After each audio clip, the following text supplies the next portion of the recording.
आज जो चैप्टर हम लोग पढ़ने वाले हैं ये है आपकी हिस्ट्री की थर्ड बुक थीम 9। चैप्टर का नाम है colonialism and the country side. इससे पहले हमने peasants zamindars and the state वाला चैप्टर किया था, आप उसका वीडियो भी देख सकते हैं। आज हम लोग इस चैप्टर के सारे इंपॉर्टेंट क्वेश्चंस आंसर्स समझेंगे। तो देखिए ये जो चैप्टर है बेसिकली ये चैप्टर बात करता है ईस्ट इंडिया कंपनी की। ईस्ट इंडिया कंपनी इंडिया में आई थी ट्रेडिंग करने के लिए, लेकिन धीरे धीरे इन्होंने पूरे इंडिया पर कब्जा कर लिया और वहीं से ईस्ट इंडिया कंपनी का रूल इंडिया में शुरू हुआ। उसके ऊपर बेसिकली ये चैप्टर है। मैं इस चैप्टर को स्टार्ट करने से पहले आपको कुछ जनरल चीज़ें बताना चाहता हूँ। जैसे कि हमें इस चैप्टर को स्टार्ट करने से पहले ये पता होना चाहिए कि ये कोलोनियलिज्म क्या होता है। इस चैप्टर का नाम ही यही है, colonialism and the country side. तो बेसिकली ये कोलोनियलिज्म है क्या, ये जाने बगैर आप अगर आगे जाएंगे तो थोड़ा कन्फ्यूजन आपको होगा। तो पहले इसको समझ लेते हैं। देखिए colonialism means when a powerful country takes control over a weaker country. The powerful country rules over the land, people and resources of the weaker country for its own benefit। जब एक स्ट्रॉन्ग कंट्री, एक powerful country किसी कमज़ोर से country पर rule करने लगता है, वो उसके लैंड, उसके पीपल और रिसोर्सेज को अपने बेनिफिट के लिए यूज़ करने लगता है, तो उसे कोलोनियलिज्म कहते हैं। अगर सिंपल वर्ड्स में बोला जाए तो when a foreign country comes and becomes the ruler of another country, जैसे कि इंडिया के साथ हुआ था, ब्रिटिश इंडिया में आए और यहाँ पर रूल करने लगे, इसको कहा जाता है कोलोनियलिज्म। वो यहाँ के रिसोर्सेज को और हर चीज़ को कंट्रोल करने लगे, इस प्रोसेस को कोलोनियलिज्म कहा जाता है। यानी कि जब ब्रिटिश इंडिया आए और इंडिया को रूल करने लगे तो इस प्रोसेस को हम कोलोनियलिज्म बोलेंगे। अब next, how did the British make India it's colony. अगर इंडिया का कोलोनियलिज्म हुआ था मतलब कि ब्रिटेन कॉलोनाइजर है और इंडिया उसकी कॉलोनी बन गया, तो ब्रिटिश ने इंडिया को अपनी कॉलोनी बनाने के लिए क्या तरीका अपनाया। The British came to India first as traders through the East India company. ये ईस्ट इंडिया कंपनी का लोगो है। ब्रिटिश इंडिया में आए थे एक ट्रेडर्स के तौर पर और ट्रेडिंग करने के बहाने उन्होंने क्या किया, slowly they started taking control in these veg. उन्होंने कई तरीके अपनाए और उन्होंने कंट्रोल करना शुरू कर दिया इंडिया को। कैसे? सबसे पहले उन्होंने इंडियन रूलर्स के साथ में वार्स लड़े, कुछ बैटल्स लड़े, जैसे कि एक था बैटल ऑफ प्लासी, फिर उसके बाद में बैटल ऑफ बक्सर, और इनमें उन्होंने इंडियन रूलर्स को डिफीट कर दिया और यहाँ पे अपना रूल सेटअप कर लिया। और ऐसा करने के लिए देखिए they took over many kingdoms through wars, treaties and tricks. कई प्रकार की चाल उन्होंने चली, लोगों को, यहाँ के रूलर्स को कई प्रकार के लालच दिए, ट्रिक्स खेले और अल्टीमेटली इंडिया में वो सेटअप हो गए। फिर धीरे धीरे इन्होंने पूरी इंडियन ट्रेड पर कंट्रोल करना शुरू कर दिया। फिर उसके बाद में उन्होंने यहाँ पर टैक्स कलेक्ट करना शुरू कर दिया। जो रूल करता है वो टैक्स भी कलेक्ट कर सकता है, तो ब्रिटिश ने यहाँ पर टैक्स कलेक्ट करना स्टार्ट कर दिया। फिर उन्होंने ऐसे लॉज बनाए जो ब्रिटिश पॉलिसीज को फेवर करते हो, इंडियंस को नहीं। सिंपल वर्ड्स में आप ये कह सकते हैं, British used trade, wars and clever policies to slowly take control of Indian kingdoms and finally rule the whole country। देखते ही देखते एक ऐसा टाइम भी आया जब ब्रिटिश पूरे इंडिया पर रूल करने लगे और इसी से उनका कोलोनियलिज्म का प्रोसेस कंप्लीट होता है। ट्रेडर्स बन के आए थे इंडिया में, लेकिन देखते ही देखते यहाँ पॉलिसीज बनाने लगे, टैक्स कलेक्ट करने लगे और एक ऐसा टाइम आया जब वो पूरे इंडिया को रूल कर रहे थे। लेकिन ऐसा इंडिया में कब तक चला? 1857 की क्रांति तक। 1857 के रिवोल्ट के बाद में कुछ सिस्टम चेंज हुआ। देखिए व्हाट हैपेंड आफ्टर 1857। 1857 से पहले इंडिया में ईस्ट इंडिया कंपनी का रूल कहा जाता था, लेकिन 1857 के रिवोल्ट के बाद में ईस्ट इंडिया कंपनी से सारी पावर्स को छीन लिया गया और ये पावर क्राउन को चली गई, ब्रिटिश क्राउन को। अब देखिए the revolt of 87 was a big rebellion against the East India company. इसके बाद जो ब्रिटिश गवर्नमेंट है, जो ब्रिटेन में बैठती थी, उन्होंने ईस्ट इंडिया कंपनी का रूल खत्म कर दिया और इंडिया डायरेक्टली ब्रिटिश क्राउन के रूल में आ गया, यानी कि क्वीन ऑफ इंग्लैंड। फिर वो वहाँ पर बैठकर इंडिया को रूल करते रहे और ईस्ट इंडिया कंपनी जो पहले इंडिया की रूलर कहलाती थी, फिर उसका रूल नहीं रहा। तो बेसिकली आप ये कह सकते हैं battle of Buxar, battle of Plassey के बाद ब्रिटिश इंडिया में सेटअप हुए, लेकिन 1857 के बाद में उनसे ये सारी पावर्स छीनकर डायरेक्टली क्वीन ऑफ इंग्लैंड को चली गई। तो ये चैप्टर बेसिकली इसी टाइम पीरियड की बात करता है, यानी जब ब्रिटिश इंडिया में सेट हुए उसके बाद से लेकर 1857 की क्रांति और आसपास वाला जो पीरियड था उस पीरियड की यहाँ पर बात की गई है। अब एक पॉइंट और ध्यान में रखिएगा, इंडिया में कॉलोनियल रूल सबसे पहले बंगाल में शुरू हुआ था। ब्रिटिश बंगाल में गए और बंगाल में उन्होंने रूल करना स्टार्ट किया और ईस्ट इंडिया कंपनी ने वहां के दीवानी राइट्स परचेज कर लिए। दीवानी ऑफ बंगाल, दीवानी ऑफ बंगाल, दीवानी से मतलब है राइट टू कलेक्ट रेवेन्यू। पहले वो बंगाल में अपने ट्रेडिंग स्टेशंस खोलते गए, धीरे धीरे उन्होंने वहाँ के किंग्स को परसुएड किया, उनको मनाया और वहाँ पर रेवेन्यू कलेक्ट करने के अधिकार खरीद लिए। उसके बाद से फिर ब्रिटिश का रूल बंगाल में स्टार्ट हो गया, सबसे पहले बंगाल में और फिर बंगाल से निकल के वो लोग बॉम्बे डेक्कन वाले इलाके में गए थे, जो इस चैप्टर में आगे डिस्कस किया जा रहा है। तो ये बेसिकली इस चैप्टर का प्रेमाइस था। यहाँ से हमारी कहानी स्टार्ट होती है कि जब ब्रिटिश इंडिया को कॉलोनाइज कर चुके थे और इंडिया में बंगाल के अंदर दीवानी राइट्स खरीद चुके थे, फिर उसके बाद में क्या कुछ हुआ। तो अब हम लोग डायरेक्टली इस चैप्टर को स्टार्ट करते हैं। मैंने इस चैप्टर को समझाने के लिए क्वेश्चन आंसर्स वाले फॉर्मेट का यूज़ किया है, तो आप इसको समझने की कोशिश कीजिए। देखिए यहाँ पर ये जो पर्सन आपको दिख रहा है यह है चार्ल्स कॉर्नवालिस। ये बंगाल के गवर्नर जनरल बने। जब इन्होंने बंगाल में टैक्स कलेक्ट करना, रेवेन्यू कलेक्ट करने का सिस्टम शुरू किया तो उस वक्त इंडिया के गवर्नर जनरल चार्ल्स कॉर्नवालिस थे, जिनको लॉर्ड कॉर्नवालिस भी कहा जाता है। अब इस चैप्टर में आपका पहला क्वेश्चन जो बनता है वो है what was the permanent settlement, who introduced it and when. जब ब्रिटिश ने बंगाल में टैक्स कलेक्ट करना शुरू किया तो टैक्स कलेक्ट करने के लिए पहले आपको एक सिस्टम डिवाइस करना पड़ता है, आपको एक प्लान बनाना पड़ता है कि आप किस आधार पर पीजेंट्स से टैक्स वसूल करोगे। उस प्लान का नाम था परमानेंट सेटलमेंट सिस्टम।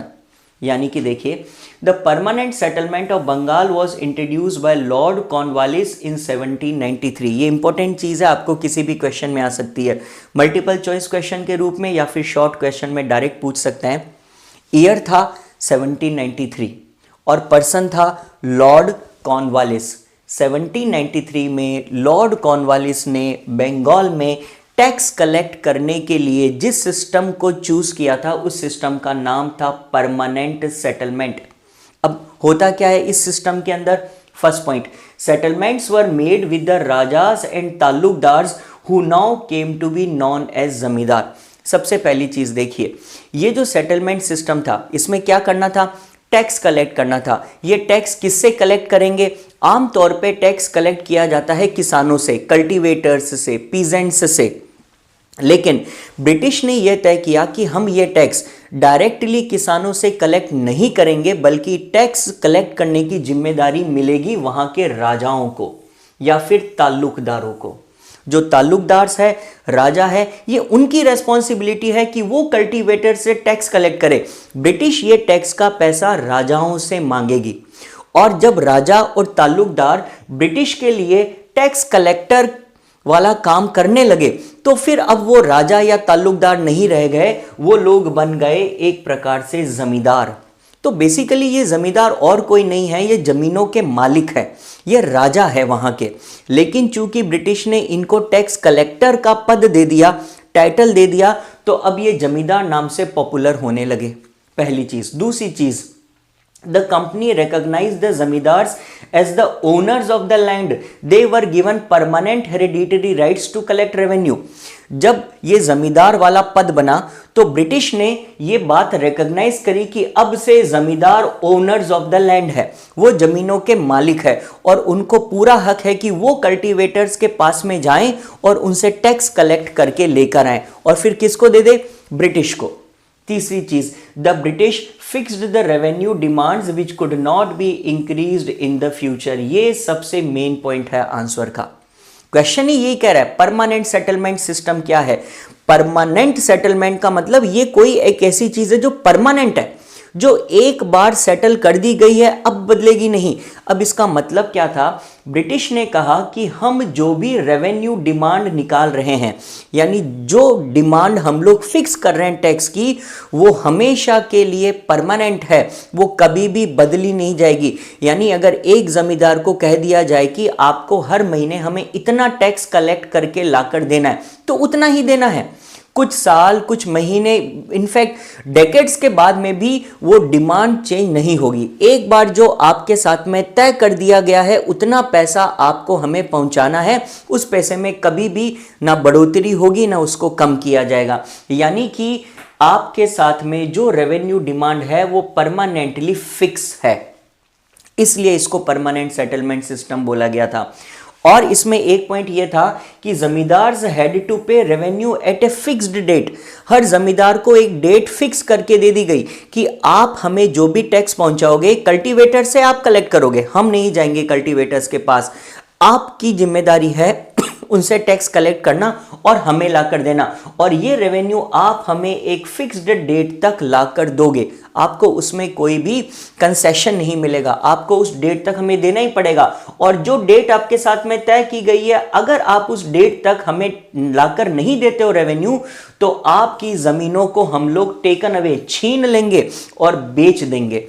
यानी कि आपकी जो जमींदारी की पावर है वो आपसे छीन ली जाएगी और किसी और को बेच दी जाएगी जो इतना कैपेबल हो कि हमें टैक्स लाकर दे सके।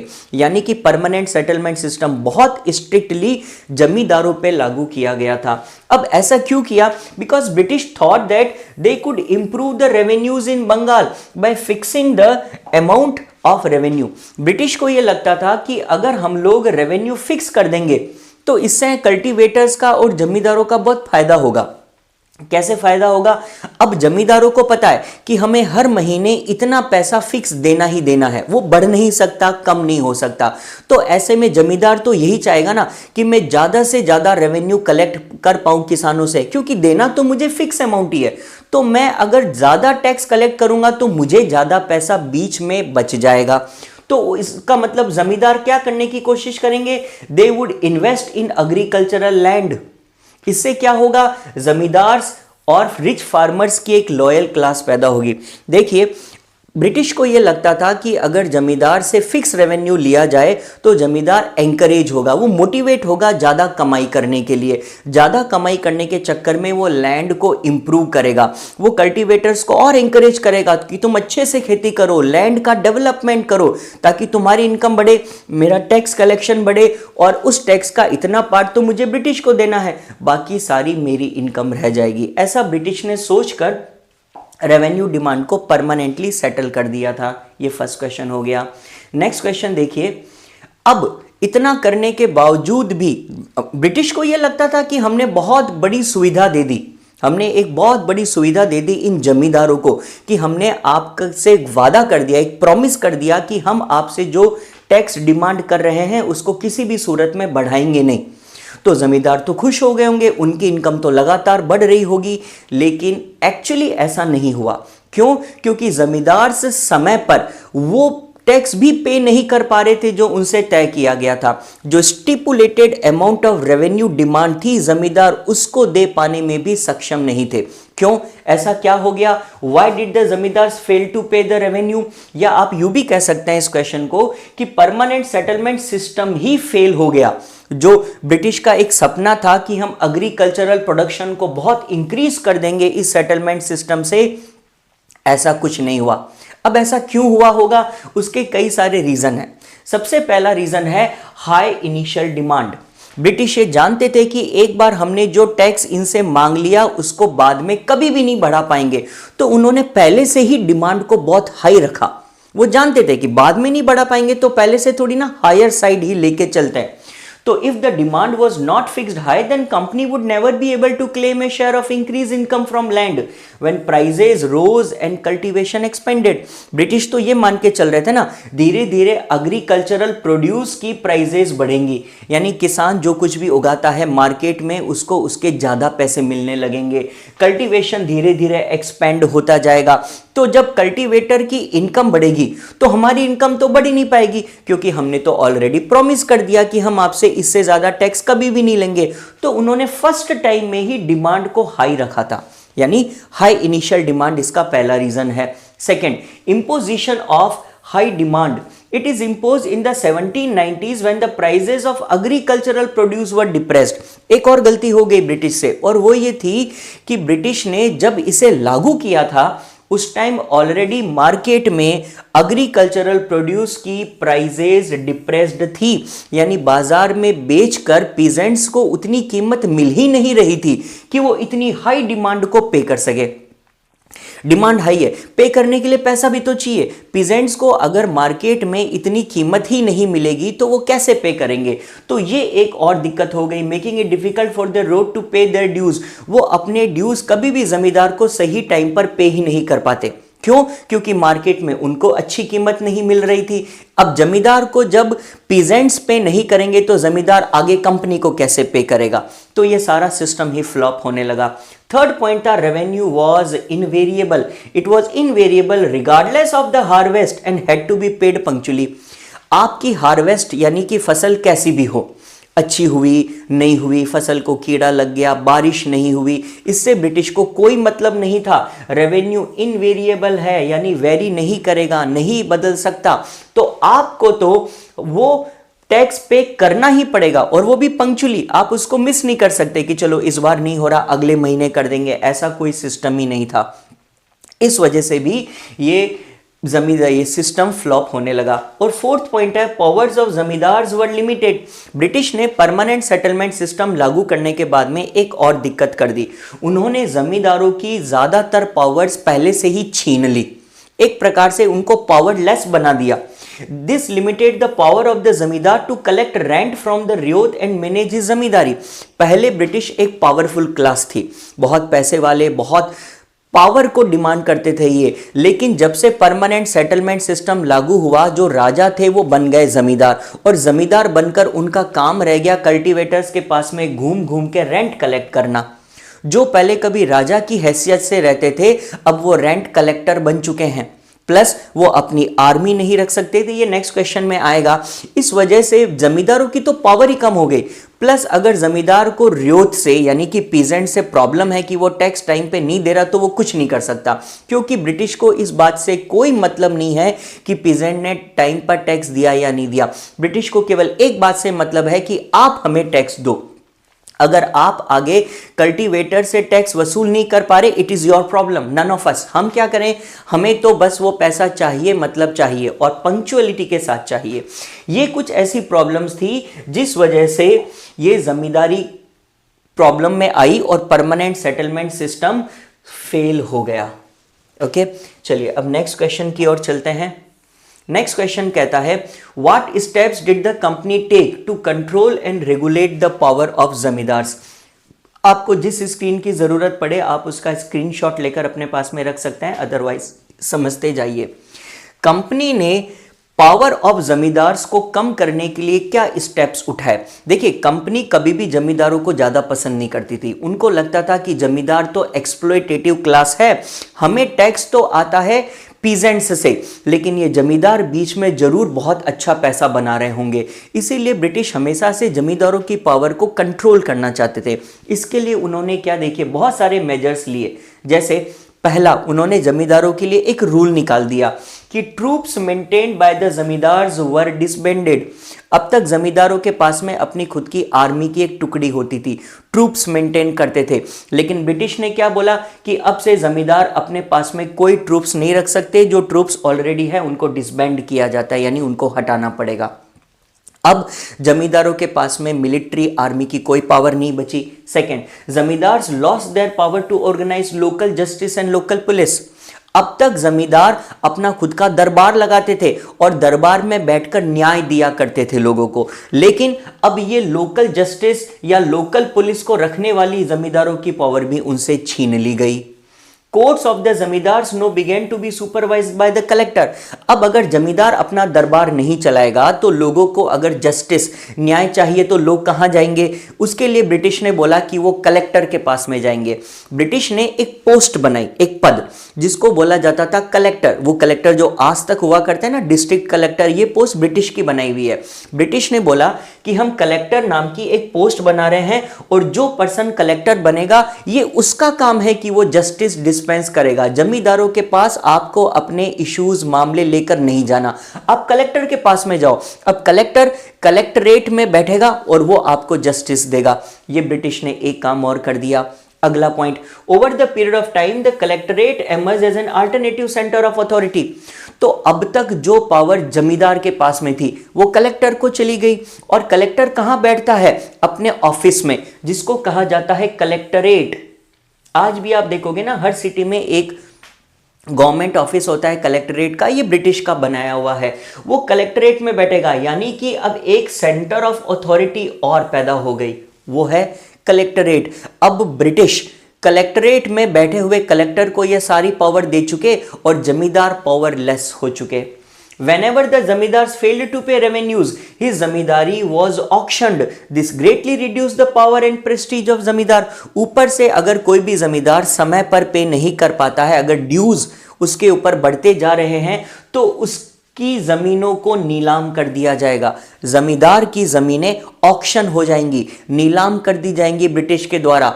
और ऊपर से क्या होगा? उसकी पावर और प्रेस्टीज छिन जाएगी। अगर जमींदार की जमीनें ही नीलाम हो जाए तो लोगों में उसकी क्या इज्जत रह जाएगी? उसकी प्रेस्टीज यानी कि शान, उसकी ताकत सब खत्म हो जाएगी जिस दिन उससे उसकी जमींदारी छिन जाएगी। तो ब्रिटिश ने इतने सख्त कदम उठाए जमींदारों को कंट्रोल करने के लिए। नेक्स्ट, अब कुछ इंपॉर्टेंट टर्म्स हम लोग डिस्कस करते हैं जिनका आगे कई जगह पर यूज आएगा, जैसे कि राजा। ये वर्ड आपने सुना होगा, राजा या किंग। ये क्या है? Actually it was a term that was often used to designate powerful zamindar. राजा और जमींदार उस वक्त एक जैसे ही हैं। बंगाल के रीजन में आप जिसे जमींदार कर रहे हो वो एक्चुअली राजा है, और आप जिसे राजा कर रहे हो ब्रिटिश की नज़र में वो जमींदार है। तो ये दोनों टर्म्स आपस में एक दूसरे के लिए यूज किए जा सकते हैं। नेक्स्ट है ताल्लुकदार। ये ताल्लुकदार क्या होते हैं? एक्चुअली ताल्लुक से मतलब होता है किसी से एक रिलेशनशिप होना, ताल्लुक होना। और ये ताल्लुकदार वर्ड इसी चीज से बना था, कनेक्शन। यानी कि उस वक्त कुछ ऐसे लोग नियुक्त किए जाते थे, वन हु होल्ड्स ए ताल्लुक, जो एक पर्टिकुलर टेरिटरी को संभाला करते थे। जैसे मान लीजिए मैं एक अगर ताल्लुकदार हूं तो मेरी एक तालुका होगी और मेरी तालुका पर मेरा रूल चलेगा। अब ये तालुका कुछ गांवों का एक ग्रुप हो सकता है, कुछ बड़ी जगह छोटी जगह हो सकती है। तो एक तालुका को जो रूल करे वो ताल्लुकदार होता है। नेक्स्ट, रियोत। सरल भाषा में रियोत का मतलब, ये रियोत वर्ड है ना, रैयत वर्ड से बना था। हमने पिछले चैप्टर में पढ़ा था, पीजेंट्स एंड द स्टेट वाले चैप्टर में, कि रियोत बेसिकली किसान के लिए ही एक वर्ड यूज किया जाता था। It use to designate peasants, was spelt in British record. यानी कि ब्रिटिश फार्मर्स को, पीजेंट्स को रियोत वर्ड से बुलाया करते थे। और बेसिकली ये जो रियोत थे ना, ये थोड़े से इन्फ्लुएंशियल थे, अच्छे पैसे वाले थे। ये अक्सर अपनी लैंड को खुद कल्टीवेट नहीं किया करते थे, बल्कि अपनी जमीन आगे किसी को लीज पर, किराए पर दे देते। ये जमीन आगे जो किराए पर लेता वो होता था अंडर रियोत। ये वो व्यक्ति है जो एक्चुअली खेती कर रहा है। जमीन पर धूप में खेती करने वाला असली में जो पीजेंट्स है वो अंडर रियोत है। उसने ये जमीन जिससे किराए पर ली होगी वो पर्सन हो जाएगा रियोत। तो रियोत ब्रिटिश अकाउंट्स में पीजेंट के लिए यूज होता था, बट मोस्टली ये रियोत खुद जमीन पर खेती नहीं करके आगे किराए पर देते थे, और किराए पर जो इनको किराया मिलता था उससे इनका गुजर बसर होता था। अब देखिए क्वेश्चन क्या कहता है। यहां पर सबसे पहले आपको बताया गया है फ्लो ऑफ रेवेन्यू, यानी कि रेवेन्यू कैसे ब्रिटिश तक पहुंच रहा है। तो अब ये वाली चीज समझिए आप। सबसे नीचे होता है अंडर रियोत।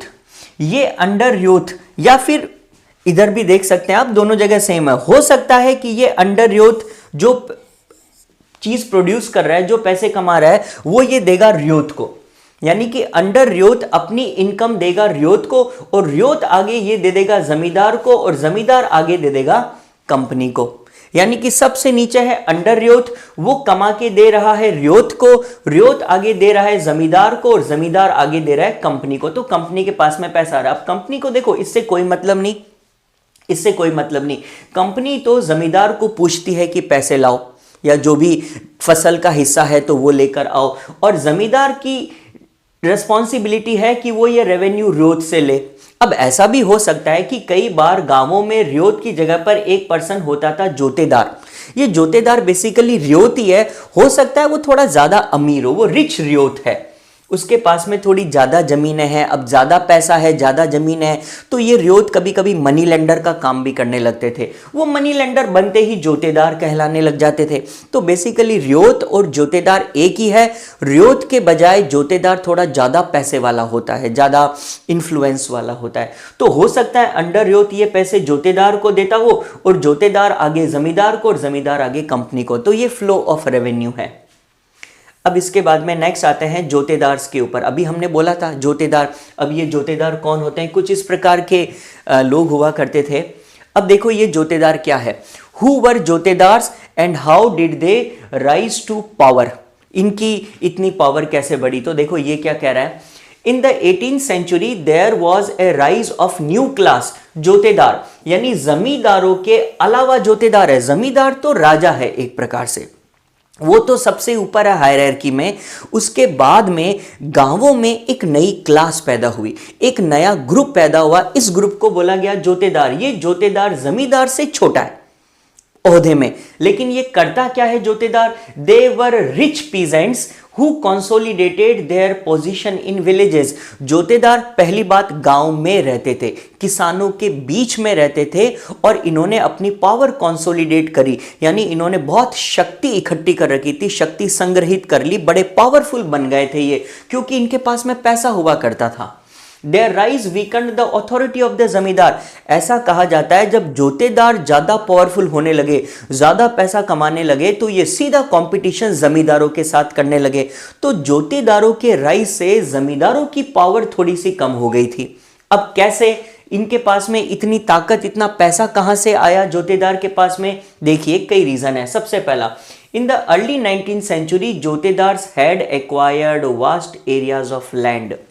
जोतेदारों को बड़ी बड़ी जमीनें मिल गई खेती करने के लिए। इन्होंने राजाओं से, जमींदारों के साथ साठगांठ करके सबसे पहले तो खूब सारी जमीनें इकट्ठी कर ली, बड़ी जमीनों के मालिक बन बैठे। फिर उन्होंने क्या किया, ये जमीनें ली तो इनको खेती करनी चाहिए थी ना, लेकिन खेती करने के अलावा इन्होंने लोकल ट्रेड को कंट्रोल करना शुरू कर दिया। यानी कि जो किसान पूरे गांव में फसल उगा रहे हैं, उसकी खरीद और बेच इन्होंने अपने कंट्रोल में ले ली। तो लोकल ट्रेड जोतेदारों के कंट्रोल में आ गया, और तभी इन्होंने शुरू कर दिया मनी लेंडिंग का काम। अब जिसको भी गांव में जरूरत है, ये उसको पैसे कर्जे पर देने लगे। जो पैसे कर्जे पर देगा उसके पास में हमेशा पावर होगी, क्योंकि जरूरतमंद आदमी इनके पास में हमेशा जाएगा पैसे लेने के लिए।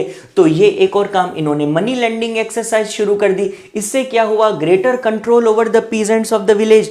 गांव में जो भी किसान है, ये उनके साथ में ट्रेडिंग करते हैं, मनी लेंडिंग करते हैं, तो इनकी पावर बढ़ गई। अब जमींदार तो बैठा है कहीं अर्बन एरिया में अपने महल में, लेकिन जोतेदार तो गांव के अंदर है, तो धीरे धीरे उसकी पावर बढ़ गई। While the zamindars usually lived in towns, the jotedars lived in villages. Jotedar गांव में रहता है, लोगों के बीच रहता है, जबकि जमींदार कहीं दूर किसी टाउन में रह रहा है। तो लोग तो जोतेदार के पास में ही जाएंगे ना मदद मांगने के लिए, तो जोतेदार की पावर बढ़ जाएगी, उसका इन्फ्लुएंस एंड कंट्रोल बढ़ जाएगा। Next, a large part of their land was cultivated through sharecroppers, adhiars और bargadars, who brought their own ploughs, laboured in the field and handed over half the produce to jotedar. अब ये जोतेदार पैसे वाले हैं, trading control करते हैं, इनके पास में खूब पैसा है, तो फिर ये खुद खेती क्यों करेंगे? ये जोतेदार क्या करते थे, अपने नीचे दूसरे पीजेंट्स को जमीनें दे देते थे, और उनको कह देते कि खेती का सारा काम तुम संभालो। और ये होते थे शेयर क्रॉपर्स, यानी कि वो किसानों को कहते थे कि तुम अपने खुद के प्लाउज यानी कि हल लेकर आओ, तुम इन जमीनों में लेबर करो, सारी मेहनत मजदूरी तुम्हारी, और इसमें से जो भी प्रोड्यूस होगा, चूंकि जमीन का मालिक मैं हूं, तुम तो किराएदार हो, तो जो प्रोड्यूस हो उसका आधा मुझे दे देना, आधा तुम रख लेना। यानी कि सारी मेहनत मजदूरी करेगा किसान, और आधी चीज का मालिक बन जाएगा खुद जोतेदार। तो ऐसे में जोतेदार के पास में तो खूब सारी जमीनें हैं, तो इतनी जमीनों को उसने दे दिया शेयर क्रॉपर्स को, यानी अधियार और बर्गदार। अधियार यानी आधा, यानी वो आधे के मालिक है। बेचारा किसान सारी मेहनत मजदूरी धूप में बारिश में करता है किसान, लेकिन जो भी प्रोड्यूस होती है उसका आधा ले जाता है जोतेदार, क्योंकि मालिक है ना वो जमीन का। तो ऐसे में जोतेदार तो और पैसे वाले होते चले गए। Sometimes they also prevented revenue collector of जमींदार फ्रॉम एग्जीक्यूटिंग देयर ड्यूटीज। अब ये जोतेदार ना अपना रौब दिखाने लगे गांवों में। तो ऐसे में क्या होता था, जब भी जमींदार के आदमी गांव में किराया मांगने के लिए आते, रेवेन्यू कलेक्ट करने के लिए आते, तो जोतेदार उनका रास्ता रोक लेते और कोशिशें करते कि वो उसको टैक्स ना दे। वो दूसरे किसानों को भी मनाते कि कोई ज़रूरत नहीं है इनको टैक्स देने की, हम देख लेंगे। तो कई बार बेचारे ज़मींदार को पैसा कलेक्ट ही नहीं हो पाता, क्योंकि जोतेदार उनको पैसा कलेक्ट नहीं करने दे रहे थे, उनके रास्ते में बार बार रोक लगाते थे। क्यों? क्योंकि जोतेदार चाहता था कि पेमेंट्स डिले हों, ज़मींदार को वक्त पे पैसे ना मिले, ताकि ज़मींदार आगे ये पैसे ब्रिटिश को ना दे पाए। फिर क्या होगा, जमींदार की जमींदारी बिक जाएगी, और बिक जाएगी तो जोतेदार को क्या फायदा है, उसके पास में पैसे हैं, वो खुद खरीदना चाहेगा। इसीलिए जब estates of the zamindars were auctioned for failure to make revenue payment, jotedars were often amongst the purchaser. अक्सर ये जोतेदार ही परचेस कर लेते थे जमींदारी को। तो जोतेदार क्या चाहता है कि अच्छा हो, कि उसकी जमींदारी बिके, नीलाम हो जाए, ताकि हम खरीद ले, क्योंकि हमारे पास में पैसा है। तो जोतेदार अपना प्रभाव और बनाने के लिए जमींदारों से साथ सीधा कंपटीशन कर रहे हैं। तो ये जोतेदार क्लास थी, और इस प्रकार ये इनका राइज टू पावर हुआ।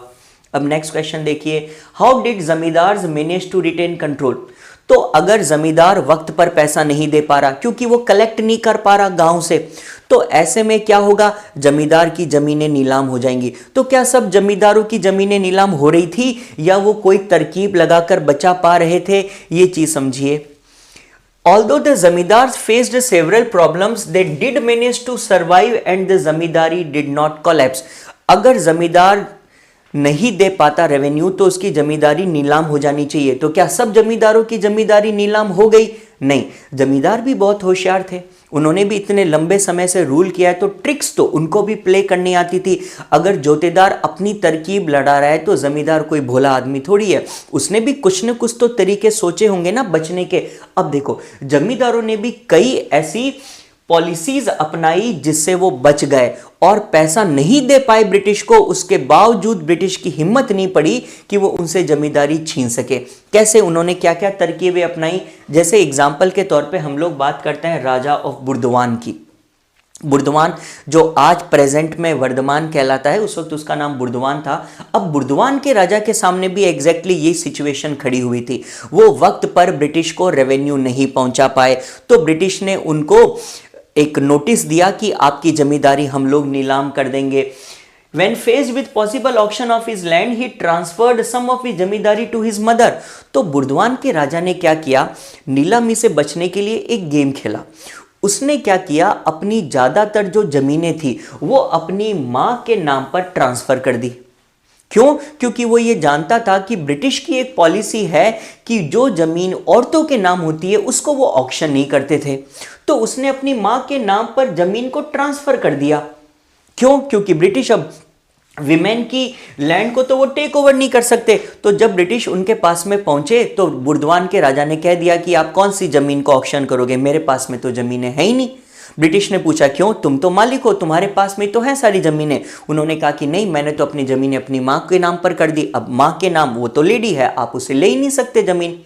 यानी कि बुर्दवान के राजा ने एक ट्रिक खेली, उसने टाइम पर अपनी जमीनें मदर के नाम कर दी, क्योंकि मदर से ब्रिटिश ले नहीं सकते थे।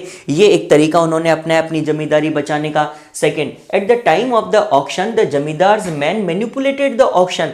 अच्छा, मान लो अगर कुछ भी ऐसा करके ब्रिटिश कर भी दे ऑक्शन, उन्होंने वास्तव में नीलामी कर भी दी अगर जमींदारी को, तो भी वो जमींदारी को खत्म नहीं कर पाए। क्यों? देखिए, इसके लिए क्या होता था, अक्सर क्या होता था, जब भी नीलामी रखी जाती थी तो जमींदार के आदमी मैनिपुलेट करने लग जाते थे ऑक्शन को। यानी कि जमींदार के खुद के सर्वेंट्स, उसके खास विश्वास वाले आदमी उस ऑक्शन में जाकर बैठ जाते। झूठा, उनको खरीदनी नहीं है, वो भेस बदल कर आते और चुपचाप वहां पर जाकर बैठ जाते। फिर क्या करते, they bid for the property by outbidding other purchaser. तो जो भी परचेजर उनके अलावा आया होता वो उसकी बोली लगाता, और जमींदार के जो आदमी चुपके वहां पर बैठे हैं वो उनसे ज्यादा ऊंची बोली लगाते, वो उनको आउट बिड कर देते।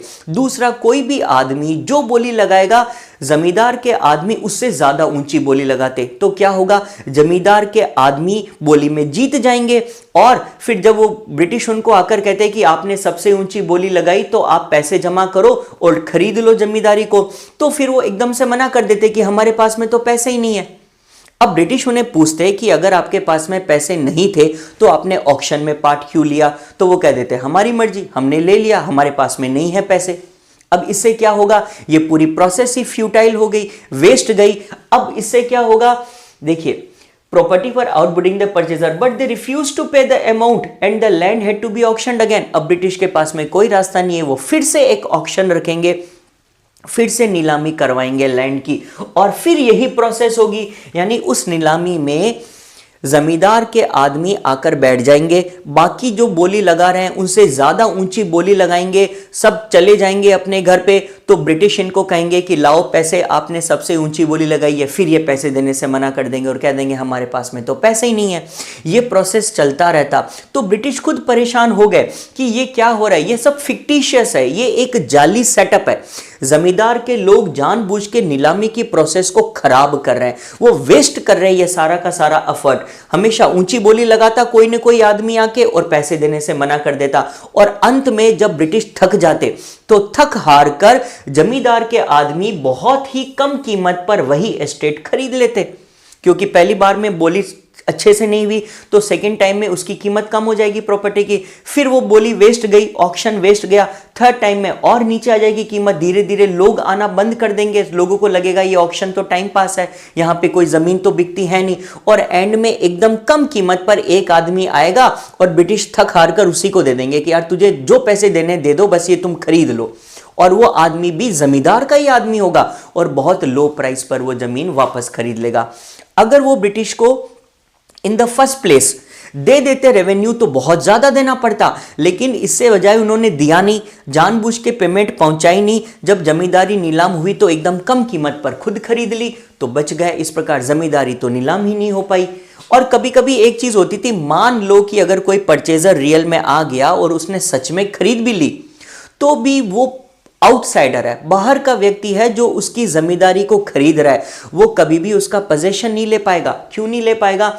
In case an outsider bought the land he was attacked by the man of the zamindars, क्योंकि जमींदार के आदमी उस आदमी को कभी घुसने नहीं देंगे महल के अंदर। मान लो कि जमींदार का महल है, बिक गया नीलामी में और किसी आउटसाइडर ने खरीदा। अब आउटसाइडर की मजाल है कि वो उस महल में घुस के दिखाए, क्यों? क्योंकि उसके पास में अपने आदमी है, लठियार, वो लाठियां लेकर खड़े हो जाते थे जमींदार के आदमी, और आउटसाइडर को कहते थे कि तूने जमींदारी खरीद ली, तूने महल खरीद लिया, हिम्मत है तो घुस के दिखा, और घुसेगा तो मारेंगे उसको। ऐसे में आउटसाइडर और डिस्करेज हो जाते कि भाई कहाँ आके फंस गए, हमने तो पैसे दिए ब्रिटिश से जमींदारी परचेज करने के लिए, लेकिन जमींदार के गुंडे हमें घुसने नहीं दे रहे।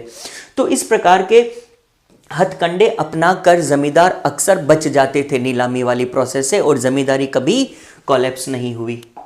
अब इसके बाद में नेक्स्ट क्वेश्चन देखिए, fifth report, what was the fifth report. अब हुआ क्या था, जब ये जमींदारों की सारी बातें ब्रिटेन तक पहुंची तो वहां पर ब्रिटेन में जो ब्रिटिश गवर्नमेंट थी उन्होंने एक सेलेक्ट कमेटी बनाई। उस कमेटी में कुछ लोगों को रखा और उन लोगों को इंडिया भेजा कि तुम जाओ और पता करो कि इंडिया में क्या प्रॉब्लम चल रही है, ये ईस्ट इंडिया कंपनी अच्छे से काम कर रही है या नहीं कर रही, कहीं ये लोग करप्ट तो नहीं है। क्योंकि ब्रिटेन में ऑलरेडी कई लोग वहाँ की गवर्नमेंट को शिकायत कर चुके थे कि इंडिया में ईस्ट इंडिया कंपनी करप्ट हो चुकी है, वो भ्रष्टाचार कर रहे हैं, वो वहाँ पे पैसे तो बहुत कमाते हैं लेकिन आपको ब्रिटेन में जो अकाउंट्स भेजते हैं वो अकाउंट्स नकली होते हैं, वो आपको झूठ मूठ में घाटा दिखाते हैं। तो खुद ब्रिटिश गवर्नमेंट ने सच्चाई जानने के लिए एक कमीशन इंडिया भेजा और उस कमीशन ने अपनी रिपोर्ट पेश करी। बाद में उन्होंने एक के बाद एक कई सारी रिपोर्ट्स पेश की थी, लेकिन उन सभी रिपोर्ट्स में जो 5वें नंबर की रिपोर्ट थी वो बहुत फेमस हुई और उसको इतिहास में बोला गया द फिफ्थ रिपोर्ट। क्या है ये? The fifth report was a famous document submitted to the British parliament by the select committee in 1813। 1813 number साल में जो कमिटी इंडिया आई थी, उन्होंने ब्रिटेन गवर्नमेंट को एक रिपोर्ट बनाकर पेश करी जिसे कहा गया है the fifth report. It was the fifth of A series of reports. एक के बाद एक उन्होंने कई सारी रिपोर्ट्स दी थी, लेकिन उसमें से जो 5वें नंबर की रिपोर्ट थी ना, उसमें ईस्ट इंडिया कंपनी की एक्टिविटीज का जिक्र किया हुआ था, जो हम यहाँ पे ले रहे हैं। देखिए आपको यहाँ पे दिख रहा है ना, ये फिफ्थ रिपोर्ट कुछ इस प्रकार की थी। ये उसका ओरिजिनल पेज है जो उन्होंने पेश करा था। देखिए लिखा है the fifth report from the select committee of the house of Commons on the affairs of east India company. Year था 1812 और वहां पर 1813 में पेश हुई। तो ये उसका ओरिजिनल पेज है जो मैंने आपको यहां पर दिया गया है।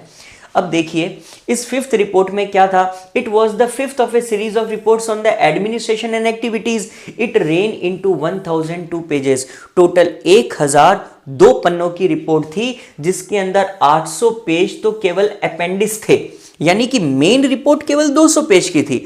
उस मेन रिपोर्ट के पक्ष में उन्होंने बहुत सारे सबूत, एविडेंस, रिक्वेस्ट, पेटिशंस, प्लीज वो अलग से जोड़ दी थी। वो 800 पन्नों की हो गई, यानी कि 1002 पेजेस की रिपोर्ट में 202 पेज ही रियल है, बाकी सब तो उसके सपोर्टिंग डॉक्यूमेंट है जो 800 पेज में जाते थे। It reproduced petitions of zamindars and ryot. अभी तक इंडिया में जमींदार्स ने, रियोत ने जो शिकायतें अपनी पेश करी है, जो पेटिशन यानी याचिकाएं दी थी, वो सब इस रिपोर्ट में शामिल की गई थी।